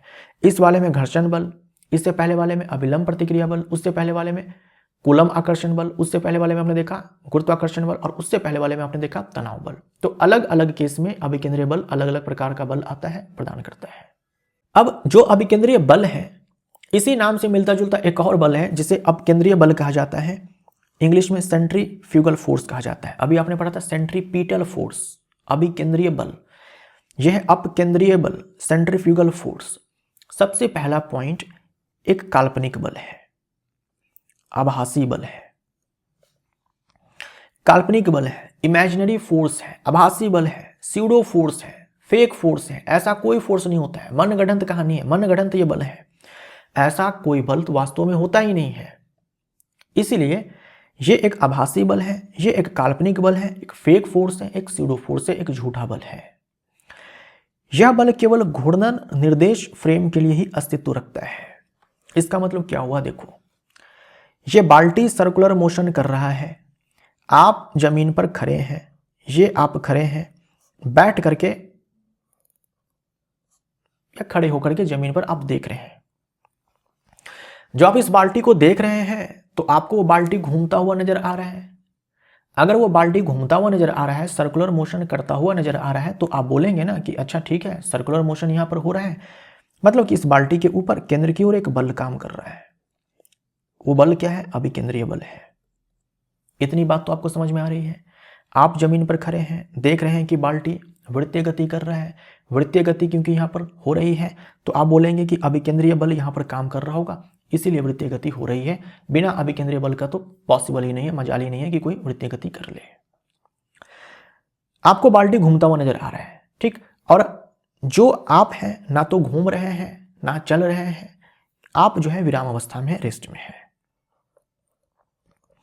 अब मान लीजिए कि आप इस बाल्टी में जाकर के ही बैठ जाते हैं। आप बोलेंगे सर बाल्टी में जाकर के कैसे बैठ जाएंगे, तो मान लीजिए आपके पास जादू है, आप जादू है बड़ा सा छुटकू सा बन गए, बड़े थे छुटकू सा बन गए, है ना। मान लीजिए ना कि आप बाल्टी के अंदर बैठे हुए, इमेजिन कीजिए आप बाल्टी के अंदर घुस गए। जब आप बाल्टी के अंदर घुसेंगे तो क्या बाल्टी आपको मोशन में दिखेगा, गति में दिखेगा? नहीं दिखेगा। जब आप नीचे थे तो बाल्टी का जो पोजीशन है वो बार बार टाइम के अकॉर्डिंग आपके रिस्पेक्ट में चेंज हो रहा था, लेकिन जब आप बाल्टी में ही जाकर के बैठ जाएंगे फिर तो बाल्टी का जो पोजीशन है आपके रिस्पेक्ट में चेंज नहीं होगा। बाल्टी जो है आपको रेस्ट में दिखेगा, बाल्टी आपको रेस्ट में दिखेगा। तो आपने कहा कि यार बाल्टी तो रेस्ट में है, तो बाल्टी के ऊपर एक फोर्स तो काम कर रहा है, इसका मतलब यह हुआ कि इस बाल्टी के ऊपर एक और फोर्स लग रहा है जो इस फोर्स को बैलेंस कर रहा है, जिसके कारण ये बाल्टी रेस्ट में है। तो आपने अपने मन से एक और फोर्स लगा दिया केवल खुद को संतुष्ट करने के लिए कि ये बाल्टी रेस्ट में है, तो इस पर लगने वाले सारे बल संतुलित होंगे। तो एक फोर्स केंद्र की ओर लग रहा है वास्तव में, यानी कि एक और फोर्स लग रहा है किधर की ओर? इधर केंद्र है, केंद्र की ओर नहीं। बल तो त्रिज्या के अनुदिश ही लग रहा है, लेकिन केंद्र से विपरीत, केंद्र से विपरीत बाहर की तरफ। इसी को कहा गया अभिकेंद्रीय बल, जो वास्तव में नहीं लग रहा है। अगर इंसान कोई नीचे बैठा हुआ है तो वह देख रहा है कि बाल्टी घूम रहा है और इस पर केवल अभिकेंद्रीय बल केंद्र की ओर काम कर रहा है, लेकिन जब आप बाल्टी के अंदर बैठ गए तो आपको बाल्टी रेस्ट में दिख रहा है, और उस चीज को ठीक करने के लिए, प्रूफ करने के लिए आपने कह दिया कि इसके ऊपर एक और बल लग रहा है बाल्टी पर विपरीत दिशा में, इस अभिकेंद्रीय बल की विपरीत दिशा में, इसीलिए ये दोनों बल आपस में बराबर है, इसलिए बाल्टी रेस्ट में है। अब जैसे ही आप बाल्टी में बैठ गए, बाल्टी के साथ आप खुद भी तो घूमने लग गए, तो आप कहाँ चले गए? घूर्णन घूर्णन निर्देश फ्रेम में चले गए। पहले आप विराम निर्देश फ्रेम में थे, फ्रेम ऑफ रेफरेंस, यानी कि कहाँ से आप देख रहे हैं, कहाँ से आप ऑब्जर्व कर रहे हैं। तो जब आप रेस्ट में आकर के ऑब्जर्व कर रहे थे, जब आप रेस्ट में थे तब आप फोर्स देख रहे थे, तब आप अभिकेंद्रीय बल बोल रहे थे। अब जब आप खुद घूमने लग गए हैं, बाल्टी के साथ साथ खुद भी घूमे जा रहे हैं, खुद भी घूमे जा रहे हैं, तब आपको बाल्टी रेस्ट में दिख रहा है। तो जैसे मान लीजिए कि एक टेबल है, टेबल पर ये एक पिंड रखा हुआ है, एक वस्तु रखी गई है, तो ये जो वस्तु है ये रेस्ट में है। ये रेस्ट में क्यों है? क्योंकि इस वस्तु पर नीचे की ओर लग रहा है एक गुरुत्वाकर्षण बल, एक गुरुत्वाकर्षण बल लग रहा है भार के बराबर, और इसी वस्तु पर ये जो टेबल की सतह है ये ऊपर की ओर एक बल लगा रही है, जिसे हम लोग अभिलंब प्रतिक्रिया बल बोलते हैं। अब ये वस्तु रेस्ट में क्यों है? क्योंकि ऊपर की ओर जो लगने वाला बल है और नीचे की ओर जो लगने वाला बल है, ये जो वस्तु है इस पर देखो एक बल नीचे की ओर काम कर रहा है ना, भार, और इसी वस्तु पर एक और बल ऊपर की ओर काम कर रहा है। ये जो बल है ये इस टेबल के सतह के द्वारा लगाया जा रहा है, और ये जो भार है पृथ्वी के द्वारा लगाया जा रहा है। ये दोनों के दोनों बल आपस में बराबर है, इसलिए रेस्ट में है। अगर ये बल ज़्यादा हो जाता तो वस्तु ऊपर की ओर जाती, अगर ये बल ज़्यादा हो जाता तो टेबल तोड़कर वस्तु नीचे की ओर जाती, क्योंकि वस्तु ना तो ऊपर जा रही है ना नीचे आ रही है, मतलब कि ये दोनों के दोनों बल आपस में बराबर है। सेम फंडा यहां पर लगाओ। आप बाल्टी में बैठ गए, आप बोले बाल्टी रेस्ट में है, मतलब कि जो अभिकेंद्रीय बल इधर की ओर काम कर रहा है उसको बैलेंस करने वाला एक और फोर्स है अभिकेंद्रीय बल। ये दोनों फोर्स आपस में बराबर है, इसीलिए ये बाल्टी रेस्ट में है। क्या वास्तव में बाल्टी रेस्ट में है? नहीं। जो जमीन पर बैठा हुआ है उसके लिए तो रेस्ट में नहीं है। आप बैठ गए इसके अंदर तब आपको रेस्ट में नजर आ रहा है, तो खुद भी घूमने लग गए हैं, तो आप चले गए घूर्णन निर्देश फ्रेम में। ठीक, तो ये जो मनगढ़ंत बल लगाया गया है, जो कि वास्तव में है नहीं, बस लगा दिया गया है, इसी को कहा जाता है अपकेंद्रीय बल, इसी को कहा जाता है सेंट्रीफ्यूगल फोर्स। आपको ध्यान में रखना है क्या कि घूर्णन निर्देश फ्रेम में ही ये बल जो है दिखता है, और ये अपने आप में एक काल्पनिक बल है, आभासी बल है। वास्तव में ऐसा कोई बल होता नहीं है। जो ये बल है ना अभिकेंद्रीय बल, ये वास्तविक बल है, लेकिन ये वाला जो है आभासी बल है। आई होप यहां तक आपको सब कुछ समझ में आ गया होगा। इसके बाद अब हम लोग चलते हैं और करते हैं खूब सारे प्रश्नों को। तो दोस्तों मोशन चैप्टर के अंदर जितने भी टॉपिक्स थे उन सारे टॉपिक्स को हम लोगों ने बहुत ही अच्छे से कवर कर लिया है एमसीक्यू के साथ। अब हम लोग करते हैं प्रश्नों को। जो आज हम लोगों ने सर्कुलर मोशन टॉपिक पढ़ा है उसके ऊपर और कुछ हम लोग प्रीवियस टॉपिक्स के ऊपर भी प्रश्नों को करेंगे। तो आज के इस क्लास का ये पहला सवाल है, लेकिन पूरे चैप्टर का ये 72वां सवाल है। सवाल है, किस बल के अभाव के कारण वस्तु वृत्ताकार मार्ग पर नहीं चल सकती? तो मैंने आपको बताया कि वृत्ताकार मार्ग पर चलने के लिए, अर्थात वृत्तीय पथ पर गति करने के लिए, अर्थात वृत्तीय गति करने के लिए कौन सा बल जिम्मेवार है? कौन सा बल चाहिए ही चाहिए? अभिकेंद्रीय बल चाहिए। अगर अभिकेंद्रीय बल का अभाव है तो वृत्तीय गति नहीं हो सकती है। एक वस्तु एक समान चाल से वृत्तीय पथ पर गति कर रही है तो इसका मैंने आपसे कहा कि वृत्तीय पथ पर गति यानी कि वृत्तीय गति जो है वो एक समान भी हो सकती है और असमान भी हो सकती है।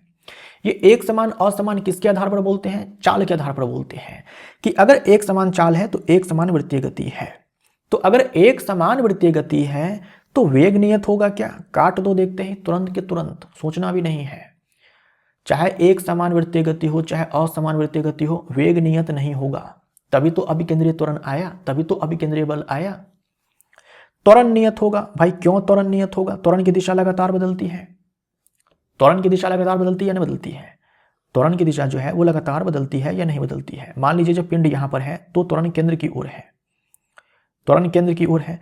जब पिंड यहां पर है तब त्वरण केंद्र की ओर है। जब पिंड यहां पर है तब त्वरण केंद्र की ओर है।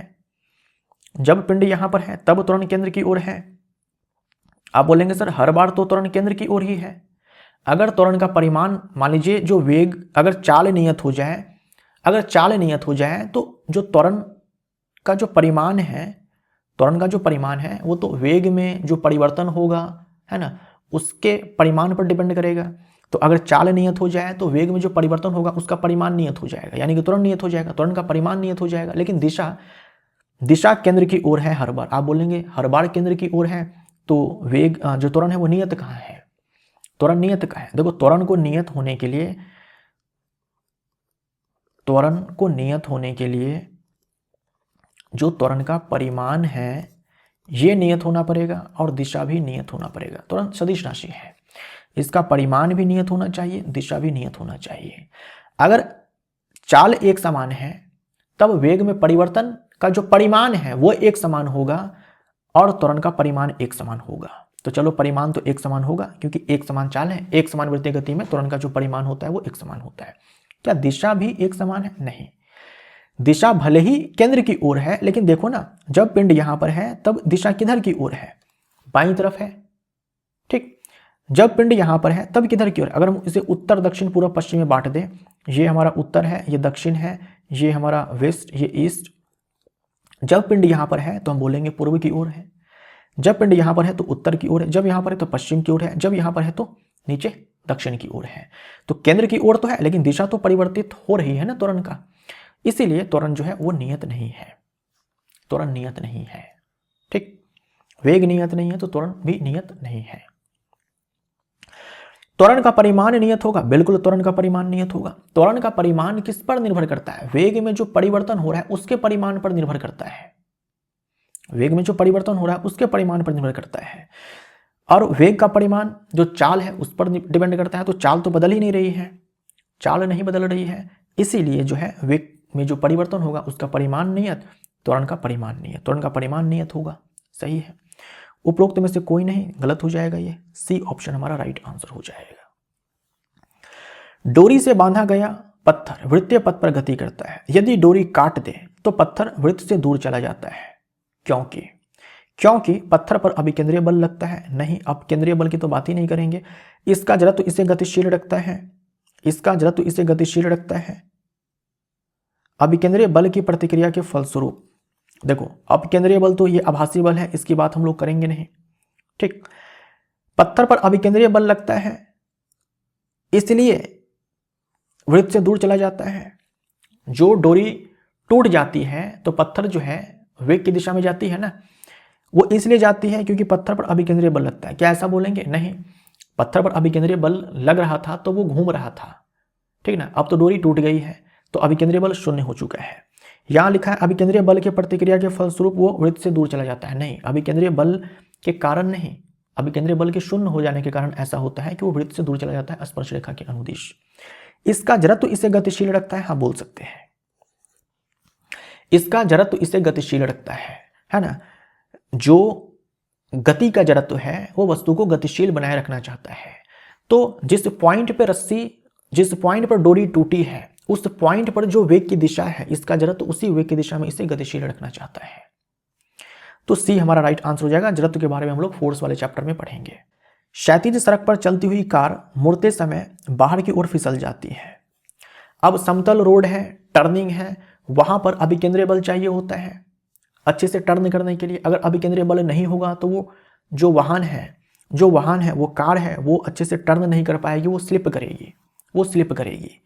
तो गुरुत्वाकर्षण बल के द्वारा बोलेंगे नहीं, अपर्याप्त अभिकेंद्रीय बल के कारण हम बोल सकते हैं। बी हमारा राइट आंसर। अपर्याप्त अभिकेंद्रीय बल रहेगा तो वो अच्छे से कार जो है टर्न नहीं कर पाएगी। टायर तथा सड़क के बीच लगने वाले लोटन घर्षण बल के कारण नहीं, लोटन घर्षण बल ही यहाँ पर अभिकेंद्रीय बल होता है ना, घर्षण बल ही यहाँ पर अभिकेंद्रीय बल होता है। अभिकेंद्रीय बल अपर्याप्त है, मतलब कि लोटन घर्षण बल अपर्याप्त है, उसके कारण फिसलती है।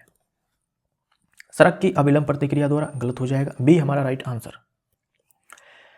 देखो ये ग्रुप डी 2025 का सवाल है, इसी बार आपसे पूछा गया है। यदि कोई वस्तु समान वेग से गति कर रही हो तो निम्न में से कौन सा कथन गलत है? यदि कोई वस्तु समान वेग से गति कर रही हो, वेग कैसा है? नियत है। समान वेग से गति कर रही हो, वस्तु का त्वरण शून्य होगा, सही है। त्वरण उत्पन्न तब होगा जब वेग में परिवर्तन होगा, जब वेग में परिवर्तन होगा तभी तो त्वरण उत्पन्न होगा। वेग ही नहीं बदल रहा है, एक समान है, तो त्वरण उत्पन्न नहीं होगा। वेग समय ग्राफ समय अक्ष के समानांतर होता है। चलिए वेग समय ग्राफ जो दे रखा है उसको हम लोग बनाते हैं। ये वेग है और ये समय है और ये समय अक्ष के समानांतर है। क्या ये ग्राफ सही है? हमसे गलत कथन चुनना है, कहा गया है। अच्छा मैं आपको याद दिला दूं, जो वेग समय ग्राफ होता है, जो वेग समय ग्राफ होता है, इसका जो स्लोप होता है, यहां से हमें क्या मिलता है? यहां से हमें त्वरण मिलता है, यहां से हमें त्वरण मिलता है। और जो एरिया होता है यहां से हमें डिस्प्लेसमेंट मिलता है,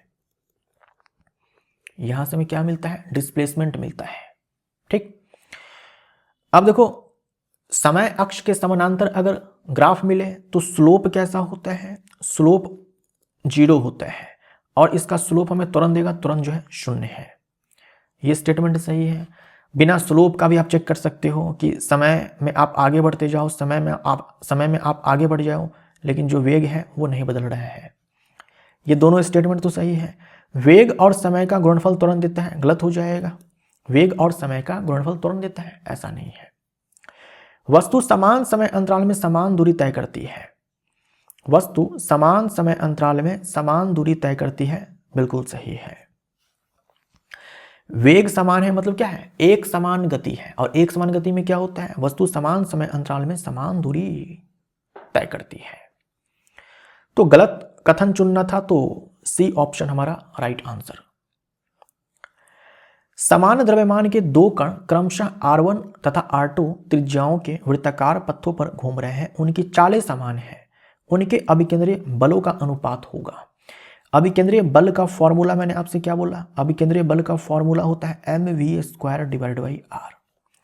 बोल रखा है समान द्रव्यमान है, यानी जो मास है वो कांस्टेंट है, जो मास है ये कांस्टेंट है, और उनकी जो चालें हैं वो भी कांस्टेंट है, यानी ये दोनों के दोनों जो है कांस्टेंट है।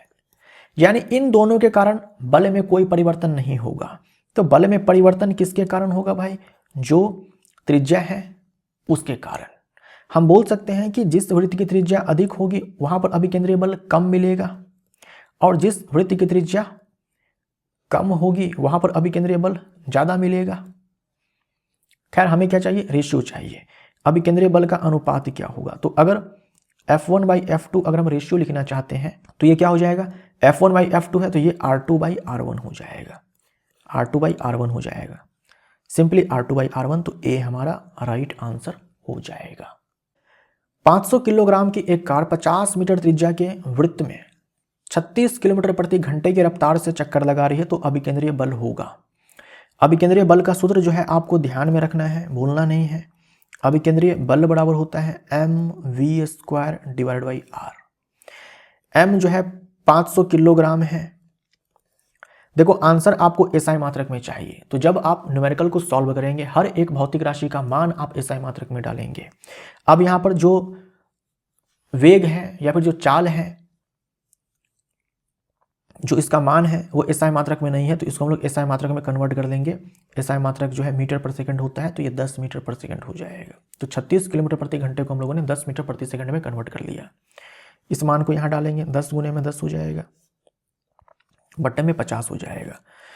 50 से 10 बार में खत्म हो जाएगा, 1000 न्यूटन। 1000 न्यूटन हमारा आंसर हो जाएगा। इस प्रकार के प्रश्न आपसे पूछे जा सकते हैं।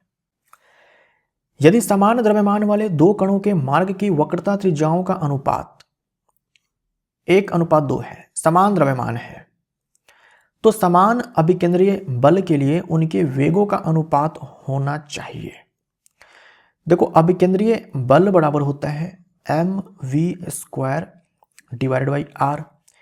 यहां से v² बराबर हो जाएगा FR/m। यहां से v हो जाएगा स्क्वायर रूट के अंदर FR/m। अब देखो, इस सवाल में आपसे कहा गया है कि ये जो बल है दोनों के लिए एक समान है, द्रव्यमान दोनों के लिए एक समान है। यानी ये जो वेग में चेंज आ रहा है वो ना तो बल के कारण आ रहा है ना ही द्रव्यमान के कारण आ रहा है, क्योंकि दोनों के दोनों जो कण हैं दोनों के केस में बल और द्रव्यमान एक समान है। चेंज आ रहा है इस त्रिज्या के कारण।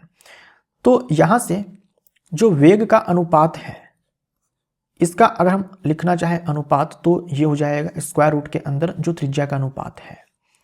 अब त्रिज्या का अनुपात आपको दिया गया है 1/2 है, तो ये अनुपात कितना आ जाएगा 1/√2। डी ऑप्शन हमारा राइट आंसर हो जाएगा। एक समान वृत्तीय गति में वेग सदिश तथा त्वरण सदिश होते हैं। तो मैंने आपको बताया थोड़ी देर पहले, वेग की दिशा और त्वरण की दिशा एक दूसरे के लंबवत, तो एक दूसरे के लंबवत है ना। वेग की दिशा स्पर्श रेखा के अनुदिश, त्वरण की दिशा केंद्र की ओर, एक दूसरे के लंबवत। ए हमारा राइट आंसर। यह ग्रुप डी 2025 का सवाल है। एक पत्थर को ऊपर की ओर 12 मीटर पर सेकंड के वेग से फेंका गया, 1 सेकंड बाद उसका वेग कितना होगा। तो पत्थर को 12 मीटर पर सेकंड के प्रारंभिक वेग से फेंका गया था, 1 सेकंड के बाद उसका वेग कितना होगा। तो आपको प्रारंभिक वेग दिया गया है, आपको टाइम दिया गया है और आपसे वेग पूछा गया है अंतिम वेग। जब पत्थर को हम लोग ऊपर की ओर फेंकते हैं तो त्वरण हम लोग कितना लेते हैं -9.8 मीटर पर सेकंड स्क्वायर। तो आपको v चाहिए, आपको u पता है, a पता है, t पता है, सब पता है आपको। तो v बराबर u प्लस at गति का जो पहला समीकरण है वो लगाएंगे हम लोग। u का मान 12 मीटर पर सेकंड है, a का मान 9.8 लेंगे, समय हमारे पास 1 है, सबके सब मान हम SI मात्रक में डाल रहे हैं। तो 12 माइनस 9.8 हो जाएगा, ये आ जाएगा आपका 2.2 मीटर पर सेकेंड, 2.2 मीटर पर सेकेंड। अब देखो, नीचे की ओर जो लिखा गया है इसको तो आप काट ही दो। अगर आपने फेंका ऊपर की ओर है तो वेग की दिशा तो ऊपर की ओर है, नीचे की ओर तो होगा नहीं। तो 2.2 मीटर पर सेकेंड हमारा राइट आंसर हो जाएगा। यदि दूरी समय का रेखा ग्राफ वक्र हो तो इसका क्या अर्थ होता है। चलिए, दूरी समय ग्राफ हम लोग बना लेते हैं। अब तो हम लोगों ने ग्राफ को अच्छे से पढ़ लिया है, ये डिस्टेंस है और ये टाइम है। इसका ग्राफ जो है वक्र है। मान लो कि ये वक्र मैंने बना दिया, यही ग्राफ है, इसका क्या अर्थ होता है। तो चलो याद दिला दूं मैं आपको, दूरी समय ग्राफ, इसी को हम लोग एसटी कर्व बोलते हैं, इसी को हम लोग एसटी कर्व बोलते हैं। तो एसटी कर्व, एसटी ग्राफ का जो स्लोप होता है वो हमें क्या देता है भाई, स्पीड, स्पीड। और वक्र रेखा के केस में हम लोग स्लोप कैसे निकालते हैं, पॉइंट पर स्पर्श रेखा खींचकर। तो हम जानते हैं कि अलग अलग पॉइंट पे, अलग अलग पॉइंट पे जो स्लोप आएगा वो अलग अलग आएगा, अलग अलग पॉइंट पर जो स्लोप आएगा वो अलग अलग आएगा, अलग अलग पॉइंट पर स्लोप जो है वो अलग अलग आएगा। वक्र रेखा के केस में स्लोप जो है वो एक समान नहीं होता है, तो हम बोलेंगे जो चाल है वो एक समान नहीं है, यानी कि असमान चाल है। क्या बोलेंगे, असमान चाल है, असमान चाल है। क्लास 5 अगर आपने नहीं देखा है तो अच्छे से देख लीजिए, ग्राफ को उसी में समझाया गया है। वस्तु समान वेग से चल रही है, नहीं। जैसे आपने देख लिया कि वक्र है ना, वक्र है यानी कि स्लोप अलग अलग है, यानी कि चाल अलग अलग है, यानी कि एक समान चाल नहीं है, असमान चाल है। विराम अवस्था में नहीं बोलेंगे, विराम अवस्था में नहीं बोलेंगे, असमान चाल हम लोग बोलेंगे। विराम अवस्था में तो तब ना बोलते हैं जब ये स्पीड 0 आ जाता है ना, स्पीड जो है वो 0, यानी कि ग्राफ कुछ ऐसा होता, तब स्लोप 0, स्पीड 0।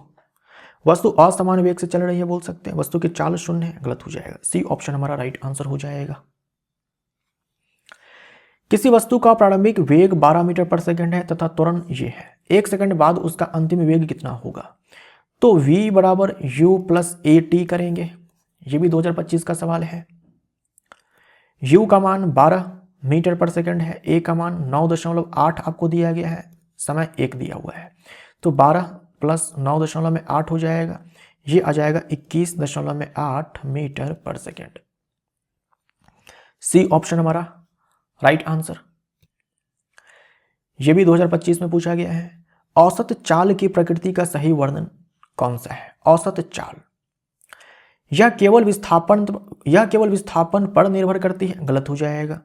औसत चाल है, औसत वेग नहीं है। औसत चाल बराबर कुल दूरी बट्टे में कुल समय होता है, औसत वेग बराबर कुल विस्थापन बट्टे में कुल समय होता है। तो औसत चाल का संबंध विस्थापन से नहीं है।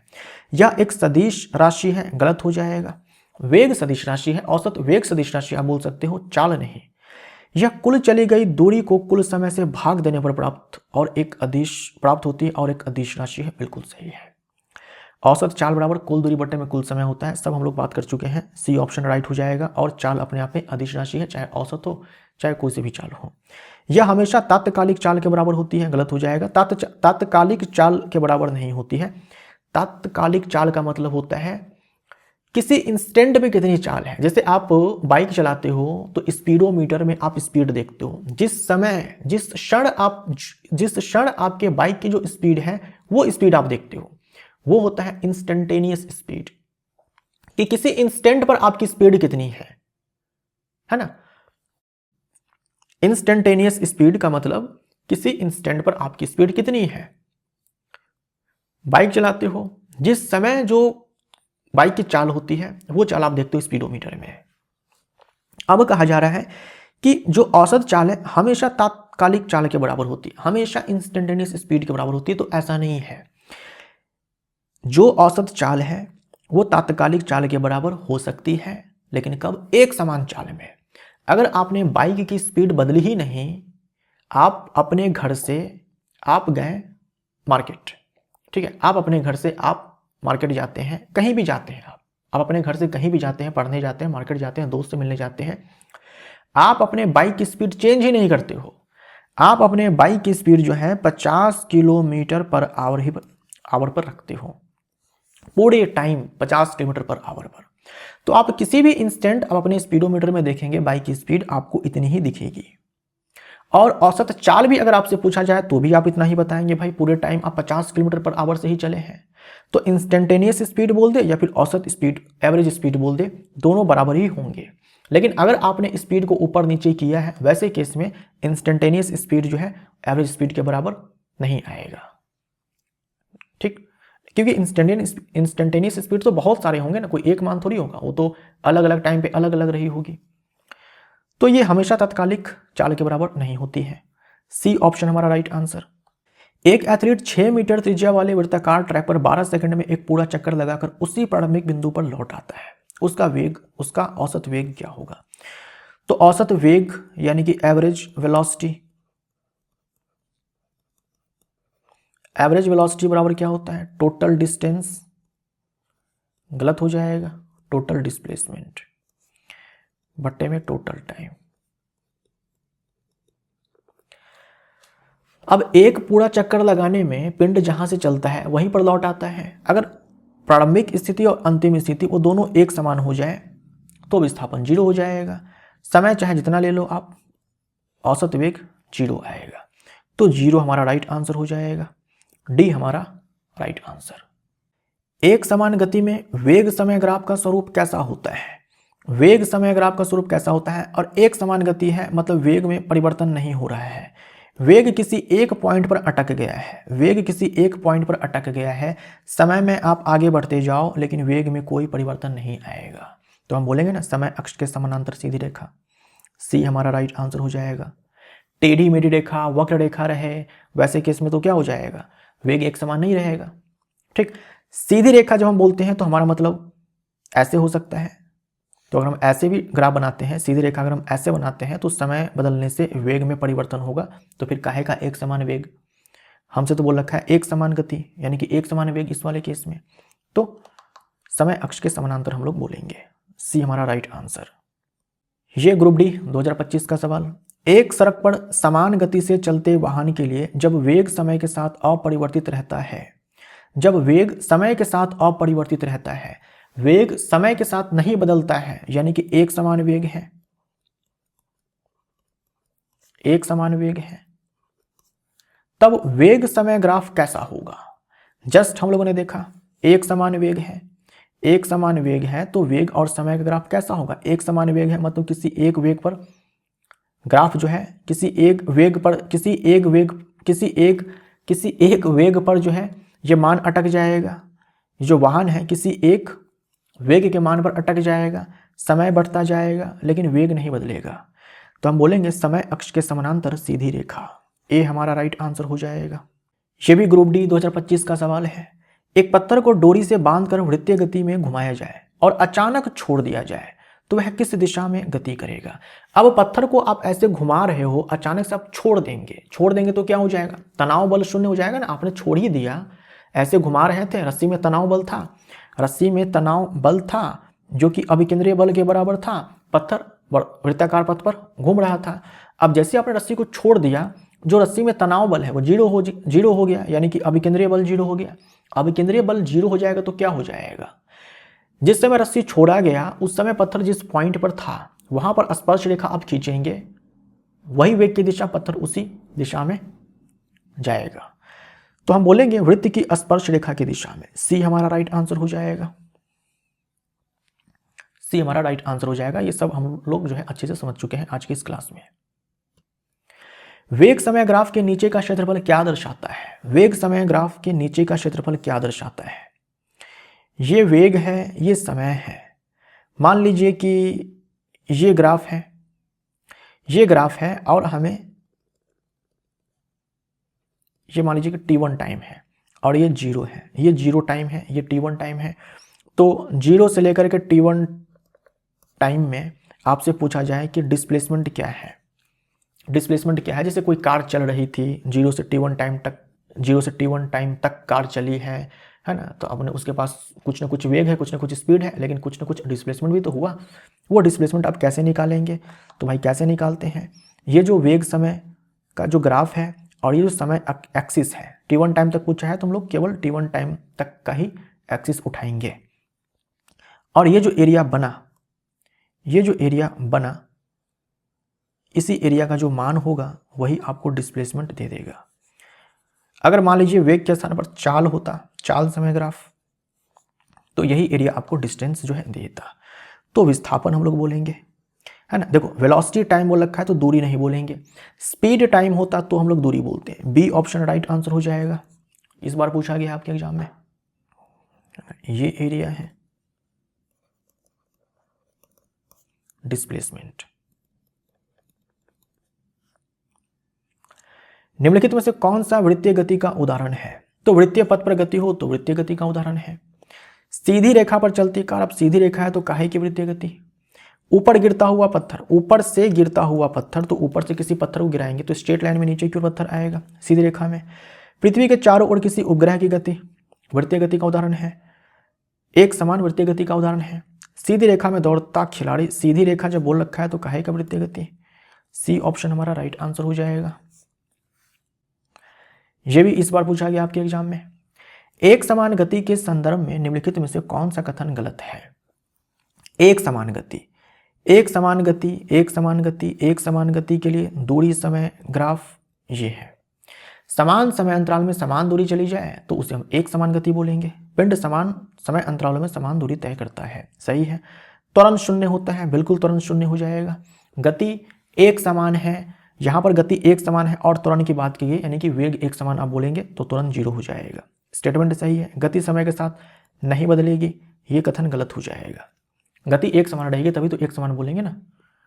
वेग अपरिवर्तित रहता है, तो अगर गति एक समान है, वेग अपरिवर्तित रहता है, वेग अपरिवर्तित रहता है, गति समय के साथ बदलती है, वेग हाँ सही है, मुझे लगा वेग जो है परिवर्तित रहता है लिखा हुआ है, वेग अपरिवर्तित रहता है। वेग अपरिवर्तित रहता है यानी कि एक समान वेग है, तभी तुरंत जो है हमारा जीरो हो जाएगा। ठीक, समान समय अंतराल में समान दूरी तय करता है। यहां पर एक समान गति का मतलब आप क्या मानेंगे? एक समान वेग। ये भी 2025 का सवाल है, ग्रुप डी में पूछा गया है।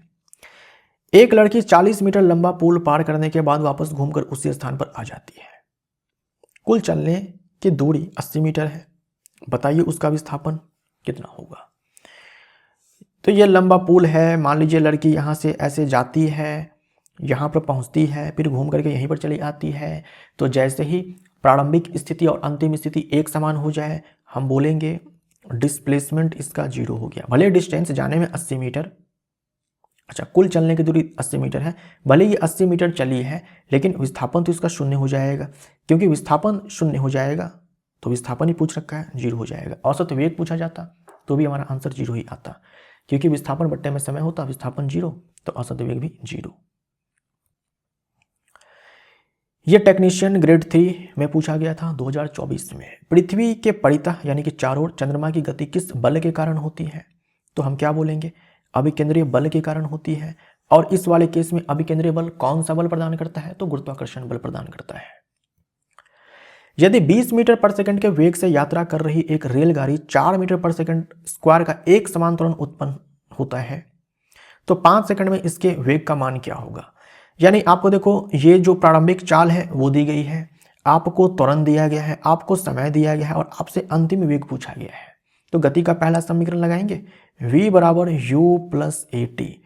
u का मान 20 है, a का मान 4 मीटर पर सेकंड स्क्वायर है, समय 5 है, तो ये 40 मीटर पर सेकंड हो जाएगा। 40 मीटर पर सेकंड, ए ऑप्शन हमारा राइट आंसर। वेग समय ग्राफ की प्रवणता किसे दर्शाती है? इस बार ग्रुप डी के एग्जाम में जो है ग्राफ के ऊपर बहुत सारे प्रश्न पूछे गए हैं और एक ही टाइप के प्रश्न जो है कई बार पूछे गए हैं। वेग समय ग्राफ वीटी ग्राफ का जो स्लोप है वो त्वरण देता है, सी हमारा राइट आंसर हो जाएगा। और एरिया क्या देता है? एरिया क्या देता है? इसका जो एरिया होगा वो क्या देगा भाई? डिस्प्लेसमेंट देगा। अब ये देखो एनसीईआरटी एग्जाम्पलर का क्वेश्चन है, एमसीक्यू नहीं है, सब्जेक्टिव सवाल है। लेने के पीछे कारण क्या है? ताकि आपका जो कॉन्सेप्ट है थोड़ा और बेहतर हो जाए। गति के समीकरण किसी एक समान वेग से गमन करते पिंड के लिए किस प्रकार परिवर्तित होते हैं? देखो गति का जो समीकरण है, गति के जो समीकरण आपने पढ़े एक समान त्वरण के लिए है ना, एक समान त्वरण के लिए है। और वो सारे समीकरण क्या है? पहला समीकरण है v बराबर u प्लस ए टी। जो दूसरा समीकरण है वो है s बराबर u t plus half a t square. जो तीसरा समीकरण है वो है v square minus u square is equal to 2as। ये सारे समीकरण मान्य हैं जब त्वरण कैसा हो? कांस्टेंट हो, नियत हो। आपसे क्या कहा गया है कि देखिए, अगर वेग एक समान है तब ये सारे समीकरण किस प्रकार बदल जाएंगे, यही आपसे पूछा गया है। तो अगर मान लीजिए कि वेग एक समान है, अगर वेलोसिटी कांस्टेंट है तो त्वरण तो 0 हो जाएगा। तब ये सारे समीकरण आप कैसे लिखेंगे? ए के स्थान पर आप 0 डालेंगे, ये टर्म 0 हो जाएगा। दूसरे वाले में ये पूरा टर्म खत्म हो जाएगा तो s बराबर यू टी हो जाएगा। तीसरे वाले में क्या हो जाएगा? ये पूरा टर्म खत्म हो जाएगा तो यहाँ से v बराबर u आ जाएगा। और हम जानते हैं कि अगर त्वरण 0 है यानी कि प्रारंभिक वेग अंतिम वेग एक समान है, वेग में परिवर्तन हुआ ही नहीं है। वेग में परिवर्तन नहीं हुआ है, देखो मिल गया, वेग में परिवर्तन नहीं हुआ है। और मैंने आपको बोल रखा है कि अगर त्वरण नहीं है, त्वरण 0 है, वेग में परिवर्तन हुआ ही नहीं है, वैसे केस में आपके पास केवल एक ही इक्वेशन होता है, दूरी बराबर समय गुने में चाल। तो देखो दूरी बराबर समय गुने चाल। ये भी एनसीईआरटी एग्जाम्पलर का क्वेश्चन है। कोई बालिका किसी सरल रेखीय पथ के अनुदिश चलकर पत्र पेटी में पत्र डालती है और वापस अपनी आरंभिक स्थिति पर लौट आती है। उसकी गति का दूरी समय ग्राफ चित्र 8.4 में दर्शाया गया है। इसी गति के लिए वेग समय ग्राफ खींचिए। दूरी समय ग्राफ आपको दिया गया है, कहा गया है कि कोई बालिका है जो चल करके प्रारंभिक स्थिति से चल करके पत्र पेटी में पत्र डालती है और फिर से अपने प्रारंभिक स्थिति पर लौट आती है। अब इस ग्राफ को जरा देखिए आप, यहां पर समय है और यहां पर दूरी है मीटर में। देखो 50 सेकंड में ग्राफ आपका ये बन रहा है, 50 सेकंड में ये ग्राफ बन रहा है, 50 सेकंड में ये ग्राफ बन रहा है। तो इस 50 सेकंड में देखो क्या हुआ कि 50 सेकंड में चलते चलते जो दूरी है वो 100 मीटर प्राप्त हो जाती है, 100 मीटर चली जाती है। पहले 50 सेकंड में 100 मीटर दूरी चली जाती है। अब 50 से 100 सेकंड में देखो ये ग्राफ दिया गया है। ये ग्राफ आपको क्या बता रहा है कि 50 से 100 सेकंड के बीच दूरी लगातार घटी है और घटते घटते घटते 100 सेकंड पर देखो जीरो हो चुकी है दूरी, है ना। 100 सेकंड पर ग्राफ जो है यहाँ पर आकर के टच करती है इस एक्स एक्सिस को और एक्स एक्सिस पर वाई का मान जीरो होता है, यानी कि जीरो डिस्टेंस है। 100 सेकंड पर जीरो डिस्टेंस है। तो मुझे एक बात बताओ, क्या ये संभव है कि दूरी पहले बढ़े फिर घटे? मान लीजिए आप ही होते, पत्र पेटी में पत्र डालने जाते, फिर अपने प्रारंभिक स्थिति पर लौट आते, तो क्या आपका डिस्टेंस जीरो हो जाता? डिस्टेंस आपका जीरो नहीं होता ना, डिस्टेंस तो आपका जाने और आने में टोटल जुड़ करके आता। तो 50 सेकंड में आप पहुंच जाते, 100 मीटर दूरी चलते, फिर लौट करके प्रारंभिक स्थिति पर आते, फिर से 100 मीटर चलते, तो 200 मीटर कुल दूरी होनी चाहिए थी। ठीक, तो ये जो ग्राफ आपको दिया गया है ना, ये ग्राफ डिस्टेंस टाइम ग्राफ ना हो करके क्या है, डिस्प्लेसमेंट टाइम ग्राफ है। दूरी समय ग्राफ नहीं होगा यहाँ पर क्या होगा, विस्थापन समय ग्राफ होगा, क्योंकि ये ग्राफ विस्थापन समय ग्राफ है। विस्थापन जीरो हो सकता है, पहले आप गए पत्र पेटी में पत्र डाले, फिर वापस प्रारंभिक स्थिति पर चले आए, तो विस्थापन लगातार घटी ना। जब आप गए पहली बार पत्र पेटी के पास, तब डिस्प्लेसमेंट मैक्सिमम है। अब जैसे से आप प्रारंभिक स्थिति पर लौटते आ रहे हैं, आपका जो विस्थापन है वो घटते आ रहा है। तो 50 से 100 सेकंड के बीच में विस्थापन घटेगा घटते घटते घटते घटते जब प्रारंभिक स्थिति पर आप लौट आएंगे तो विस्थापन जीरो हो जाएगा। तो विस्थापन समय ग्राफ जो है यहाँ पर होना चाहिए। यहाँ पर डिस्टेंस नहीं होगा, दूरी नहीं, विस्थापन, तब जाकर के ये ग्राफ सही होगा।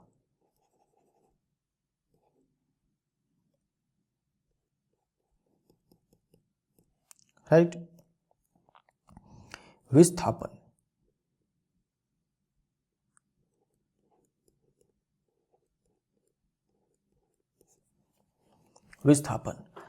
अब मुझे एक बात बताओ, डिस्प्लेसमेंट टाइम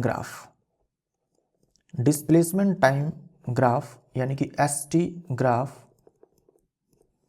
का स्लोप आपको क्या देता है? इसका स्लोप आपको वेलोसिटी देता है, वेग देता है। ठीक, यहां पर देखो आप 0 से 50 सेकंड में ग्राफ स्ट्रेट लाइन है, 50 से 100 सेकंड में ग्राफ स्ट्रेट लाइन है, कर्व लाइन तो है नहीं।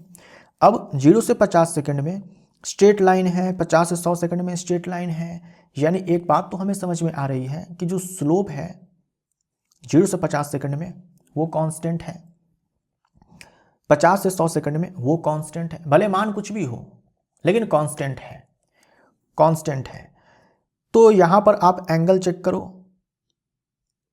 ये एंगल चेक करो, ठीक है, या फिर इस एंगल को आप छोड़ो। हमें ये तो समझ में आ रहा है कि स्ट्रेट लाइन है तो स्लोप जो है आपका कांस्टेंट है। स्लोप कांस्टेंट है तो हम बोल सकते हैं कि जो वेलोसिटी है ये कांस्टेंट है।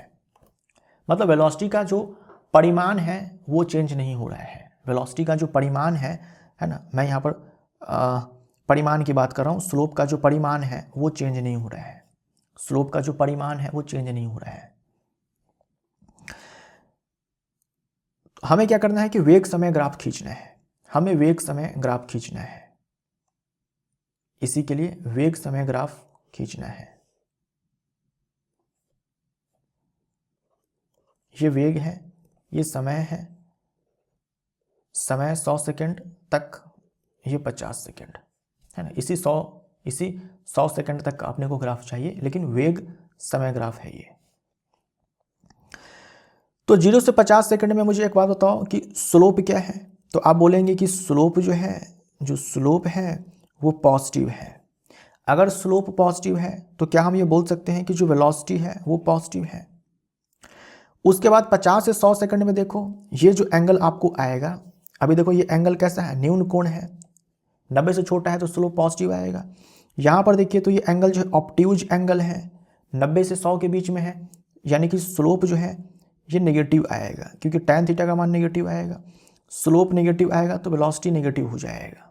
भाई वेग तो धनात्मक, ऋणात्मक, शून्य कुछ भी हो सकता है, तो हमें ये समझ में आया यहाँ पर, इसको मैं थोड़ा और छोटा बनाता हूं।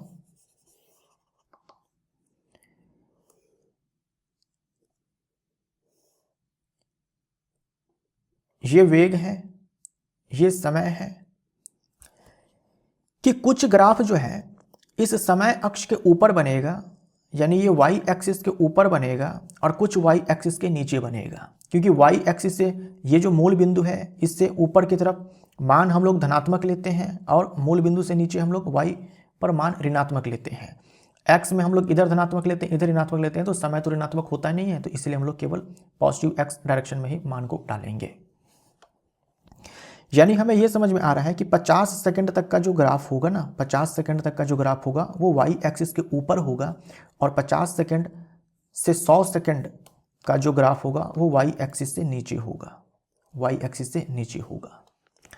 अब बात ये है कि भाई ये 50 सेकंड तक वेग है कितना। हमें ये तो समझ में आ रहा है कि जो भी वेग है वो नियत वेग है, जो भी वेग है वो नियत है, परिमाण की मैं बात कर रहा हूँ, वो नियत है, उसका जो परिमाण है वो नियत है। लेकिन वो परिमाण हम लोग निकालेंगे कैसे, तो निकालने का तरीका मैंने आपको बता रखा है। वेलोसिटी कैसे निकालेंगे, स्लोप निकाल करके, और क्या फॉर्मूला है, s2 minus S1, S2 minus S1 बट्टे में T2 माइनस T1, या फिर आप tan थीटा करके लंब बट्टे में आधार करके निकाल लो। तो यहाँ देखो आप 0 से 50 में, 0 से 50 में आप देखो S2 कितना हो जाएगा, S2 ये हो जाएगा, है ना, S2 हो जाएगा 100, और S1 50, T2 हो जाएगा 50, समय 50, उसके बाद माइनस 0, ये 2 मीटर पर सेकंड आ गया। यानी कि 0 से 50 सेकंड में वेलोसिटी पॉजिटिव है और उसका मान कितना है, 2 मीटर पर सेकंड है। तो प्लस साइन के साथ 2 मीटर पर सेकंड यहाँ पर आएगा, और ये ग्राफ जो है कांस्टेंट है ना, ये जो वेलोसिटी है कांस्टेंट है, मतलब पूरे 50 सेकंड तक जो वेग का परिमाण है वो चेंज नहीं होगा, वो चेंज नहीं होगा। अब बात करते हैं 50 से 100 सेकंड के बीच में। 50 से 100 सेकंड के बीच में आपको वेलोसिटी चाहिए, फिर से हम क्या करेंगे, स्लोप निकालेंगे, फिर से same formula S2 minus S1 बट्टे में T2 माइनस T1। अब देखो S2 और S1 कौन होगा, सबसे पहले आप T2 माइनस T1 देखो, तो T2 तो 100 हो जाएगा, T2 तो 100 हो जाएगा, T2 100 हो जाएगा, और T2 के लिए S2 होगा, T2 100 हो जाएगा और T1 50 हो जाएगा। S2 जो है 0 होगा, ध्यान दीजिएगा, 50 से 100 के बीच में हमें ग्राफ ये नीचे उतरता हुआ है ना, 50 से 100 सेकंड के बीच में ग्राफ ऊपर से नीचे आया है।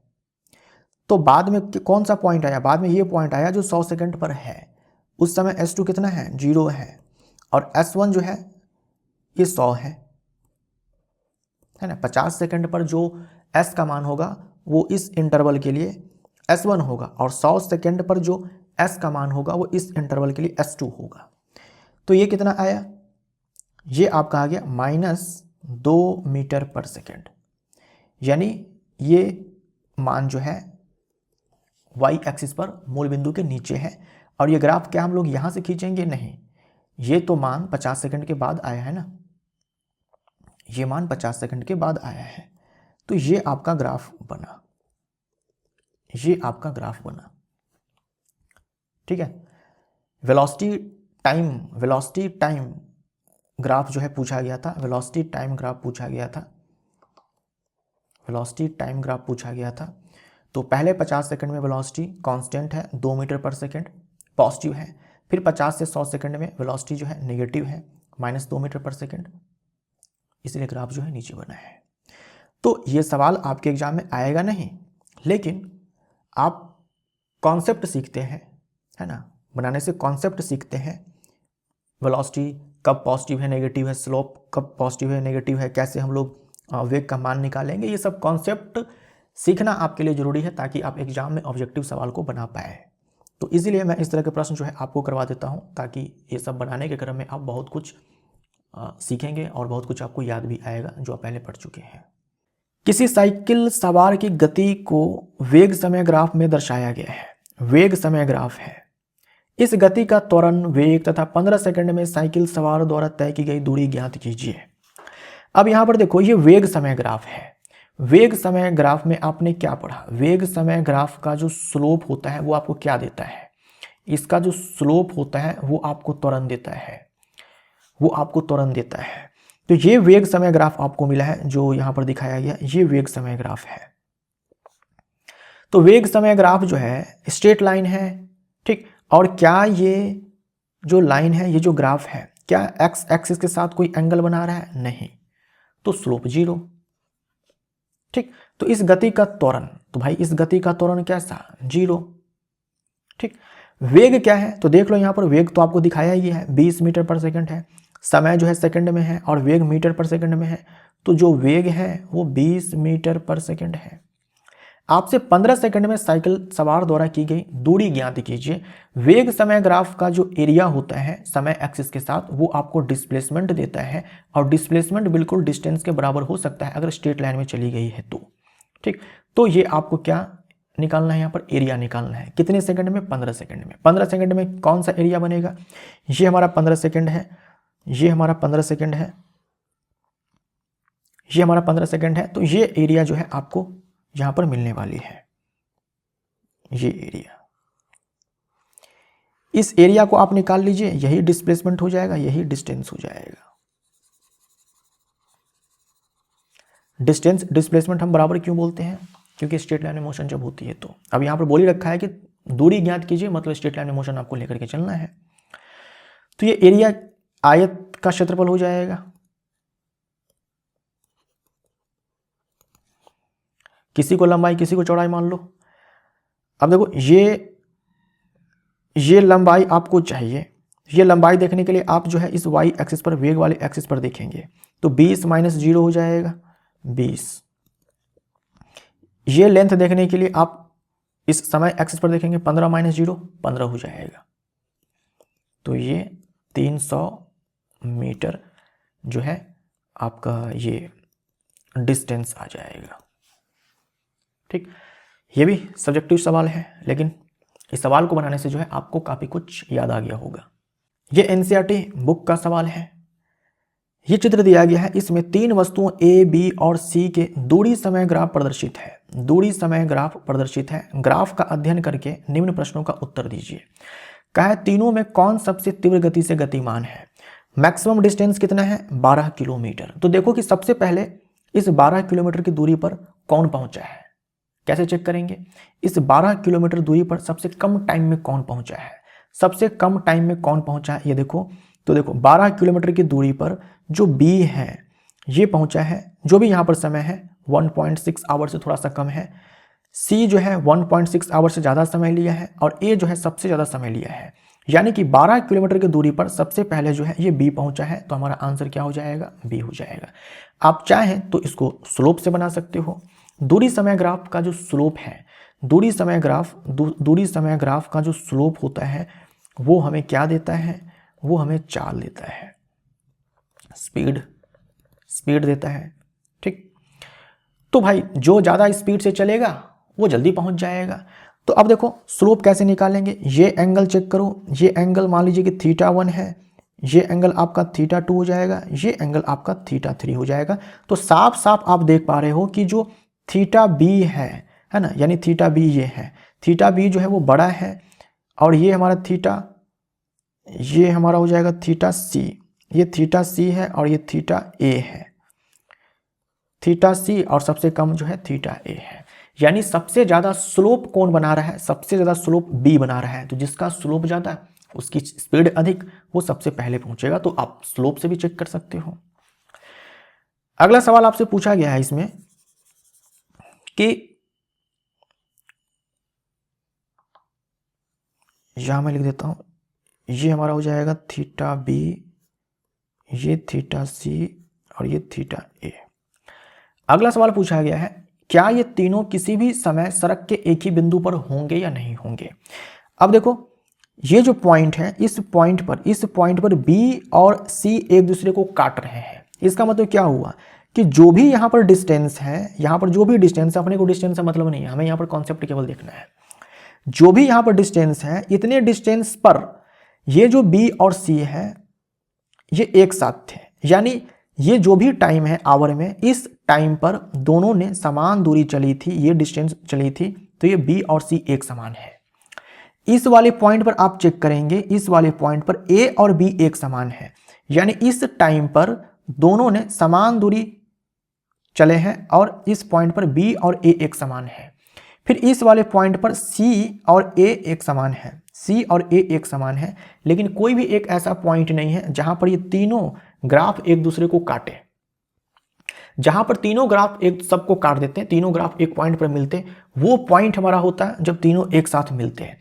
लेकिन कहीं पर भी एक साथ तीनों नहीं है, हाँ दो दो करके हैं, तो हम बोलेंगे यहाँ पर भाई बी और सी है, यहाँ पर सी और बी है, यहाँ पर सी और ए है। ठीक, तो इसका आंसर क्या हो जाएगा? नो, कोई भी ऐसा समय नहीं है जहां पर ये तीनों एक साथ मिले थे। अब है जिस समय बी ए से गुजरती है, जिस समय बी ए से गुजरती है, जिस समय बी ए से गुजरती है, उस समय तक सी कितनी दूरी तय कर लेती है। हमें दूरी नहीं निकालनी है, एग्जैक्ट मान अपने को नहीं चाहिए, ठीक है, केवल यहां पर आपको निकालने आना चाहिए अगर आप निकाल पाते तो। जिस समय बी ए से गुजरी है, आप ग्राफ देखो, सबको मिटाना पड़ेगा, तो चलो सबको मैं मिटाता हूं यहां पे। जिस समय बी ए से गुजरती है, ये बी है, बी है, बी है, बी है, और ये ए है, ये ए का ग्राफ है, ये ए का ग्राफ है, ये बी का ग्राफ है, ये सी का ग्राफ है। जिस समय बी ए से गुजरती है, यानी कि ये जिस समय बी ए से गुजरती है, सी कितनी दूरी तय करेगा, तो ये पॉइंट ऑफ इंटरसेक्शन है बी और ए का, ये समय है, इस टाइम पर बी और सी मिले थे, उस समय सी कितनी दूरी तय करेगा, तो सी का ग्राफ यहां पर है, तो आप ऐसे मिलाएंगे, ठीक है। यहां पर जो भी डिस्टेंस होगा,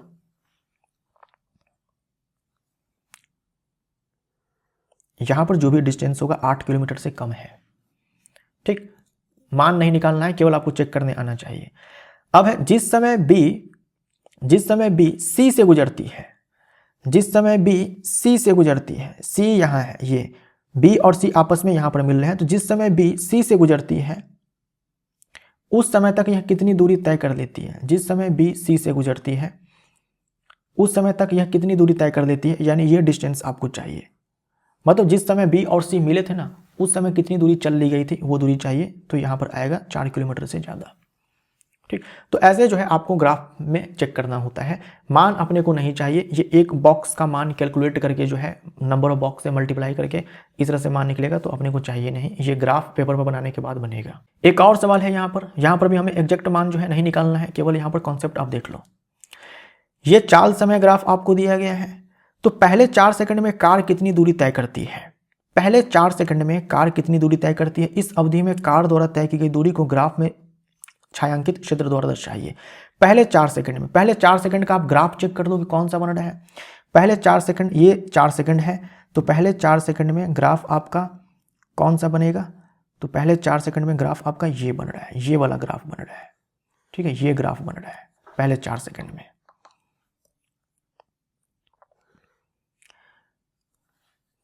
तो यही आपसे पूछा है कि आप जो है इसको छायांकित कीजिए और आप इसका मान निकालिए कितनी दूरी तय करता है। तो आप इसका एरिया निकालेंगे, है ना, आप इसका एरिया निकालेंगे। आपके पास स्पीड टाइम ग्राफ हो तो इसका एरिया आप निकालते हैं, तो क्या मिल जाता है, डिस्टेंस मिल जाता है। अब इसका एरिया आप निकाल नहीं पाएंगे, है ना, क्योंकि ये ना तो ट्रायंगल है और ना ही वृत्त का 1/4 हिस्सा है, इसका एरिया आप निकाल नहीं पाएंगे। निकाला कैसे जाता है, ये एक बॉक्स का एरिया क्या होगा, उस बॉक्स का एरिया पहले निकाला जाएगा, फिर इस ग्राफ के अंदर कितने बॉक्स आते हैं उसकी संख्या से गुना किया जाएगा। तो अपने को नहीं चाहिए, हमें बस ये समझना था कि हाँ हम उस एरिया को चुनेंगे कैसे, एरिया को चुनेंगे कैसे और वो एरिया हमें देगा क्या, तो ये सब अपने को जानना था, तो इसीलिए मैंने इस सवाल को ले लिया था। अब देखो ग्राफ का कौन सा भाग कार की एक समान गति को दर्शाती है, एक समान गति को दर्शाती है। एक समान गति यानी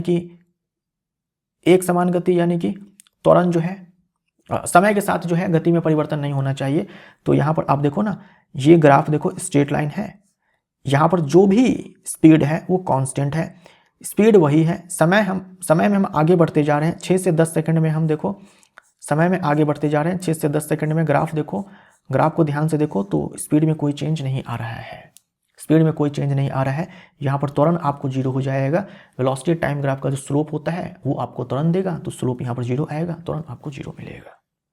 निम्नलिखित में से कौन सी अवस्थाएं संभव है तथा प्रत्येक के लिए एक उदाहरण दे। कोई वस्तु जिसका त्वरण नियत हो परंतु वेग शून्य हो। त्वरण नियत हो, वेग शून्य हो। जब हम किसी पिंड को ऊपर की ओर फेंकते हैं, जब हम किसी पिंड को ऊपर की ओर फेंकते हैं, जब हम किसी पिंड को ऊपर की ओर फेंकते हैं तो मैक्सिमम हाइट पर जाने के बाद वेग 0 हो जाता है, लेकिन त्वरण जो है इस समय भी इस पर लग रहा होता है नीचे की ओर, गुरुत्वीय त्वरण के बराबर। और गुरुत्वीय त्वरण जो है एक नियत त्वरण होता है जब हम किसी वस्तु को ऊपर फेंकते हैं या नीचे वो वस्तु गिरती है तो। ठीक, तो ऊपर की ओर फेंकने में वर्टिकली अपवर्ड है ना, या फिर आप लिख सकते हो खुद से, जब हम किसी वस्तु को ऊर्ध्वाधर रूप से ऊपर की ओर फेंकते हैं, अधिकतम ऊंचाई पर पहुंचने के बाद पिंड जब अधिकतम ऊंचाई पर पहुंचता है उसका वेग शून्य होता है और नियत त्वरण उस पर नीचे की ओर लग रहा होता है। ऐसे आप लिख सकते हो। कोई त्वरित वस्तु एक समान चाल से गति कर रही हो। चाल एक समान है लेकिन वो त्वरित है। अभी तो देखा आपने सर्कुलर मोशन में, अगर सर्कुलर मोशन में एक समान चाल है तो एक समान वृत्तीय गति कहलाएगी, लेकिन तुरंत तो होगा वेग में परिवर्तन के कारण सर्कुलर मोशन में। और यूनिफॉर्म सर्कुलर मोशन में है ना, एक समान वृत्तीय गति में एक समान चाल होती है और तुरंत तो होता ही है अभिकेंद्री त्वरण।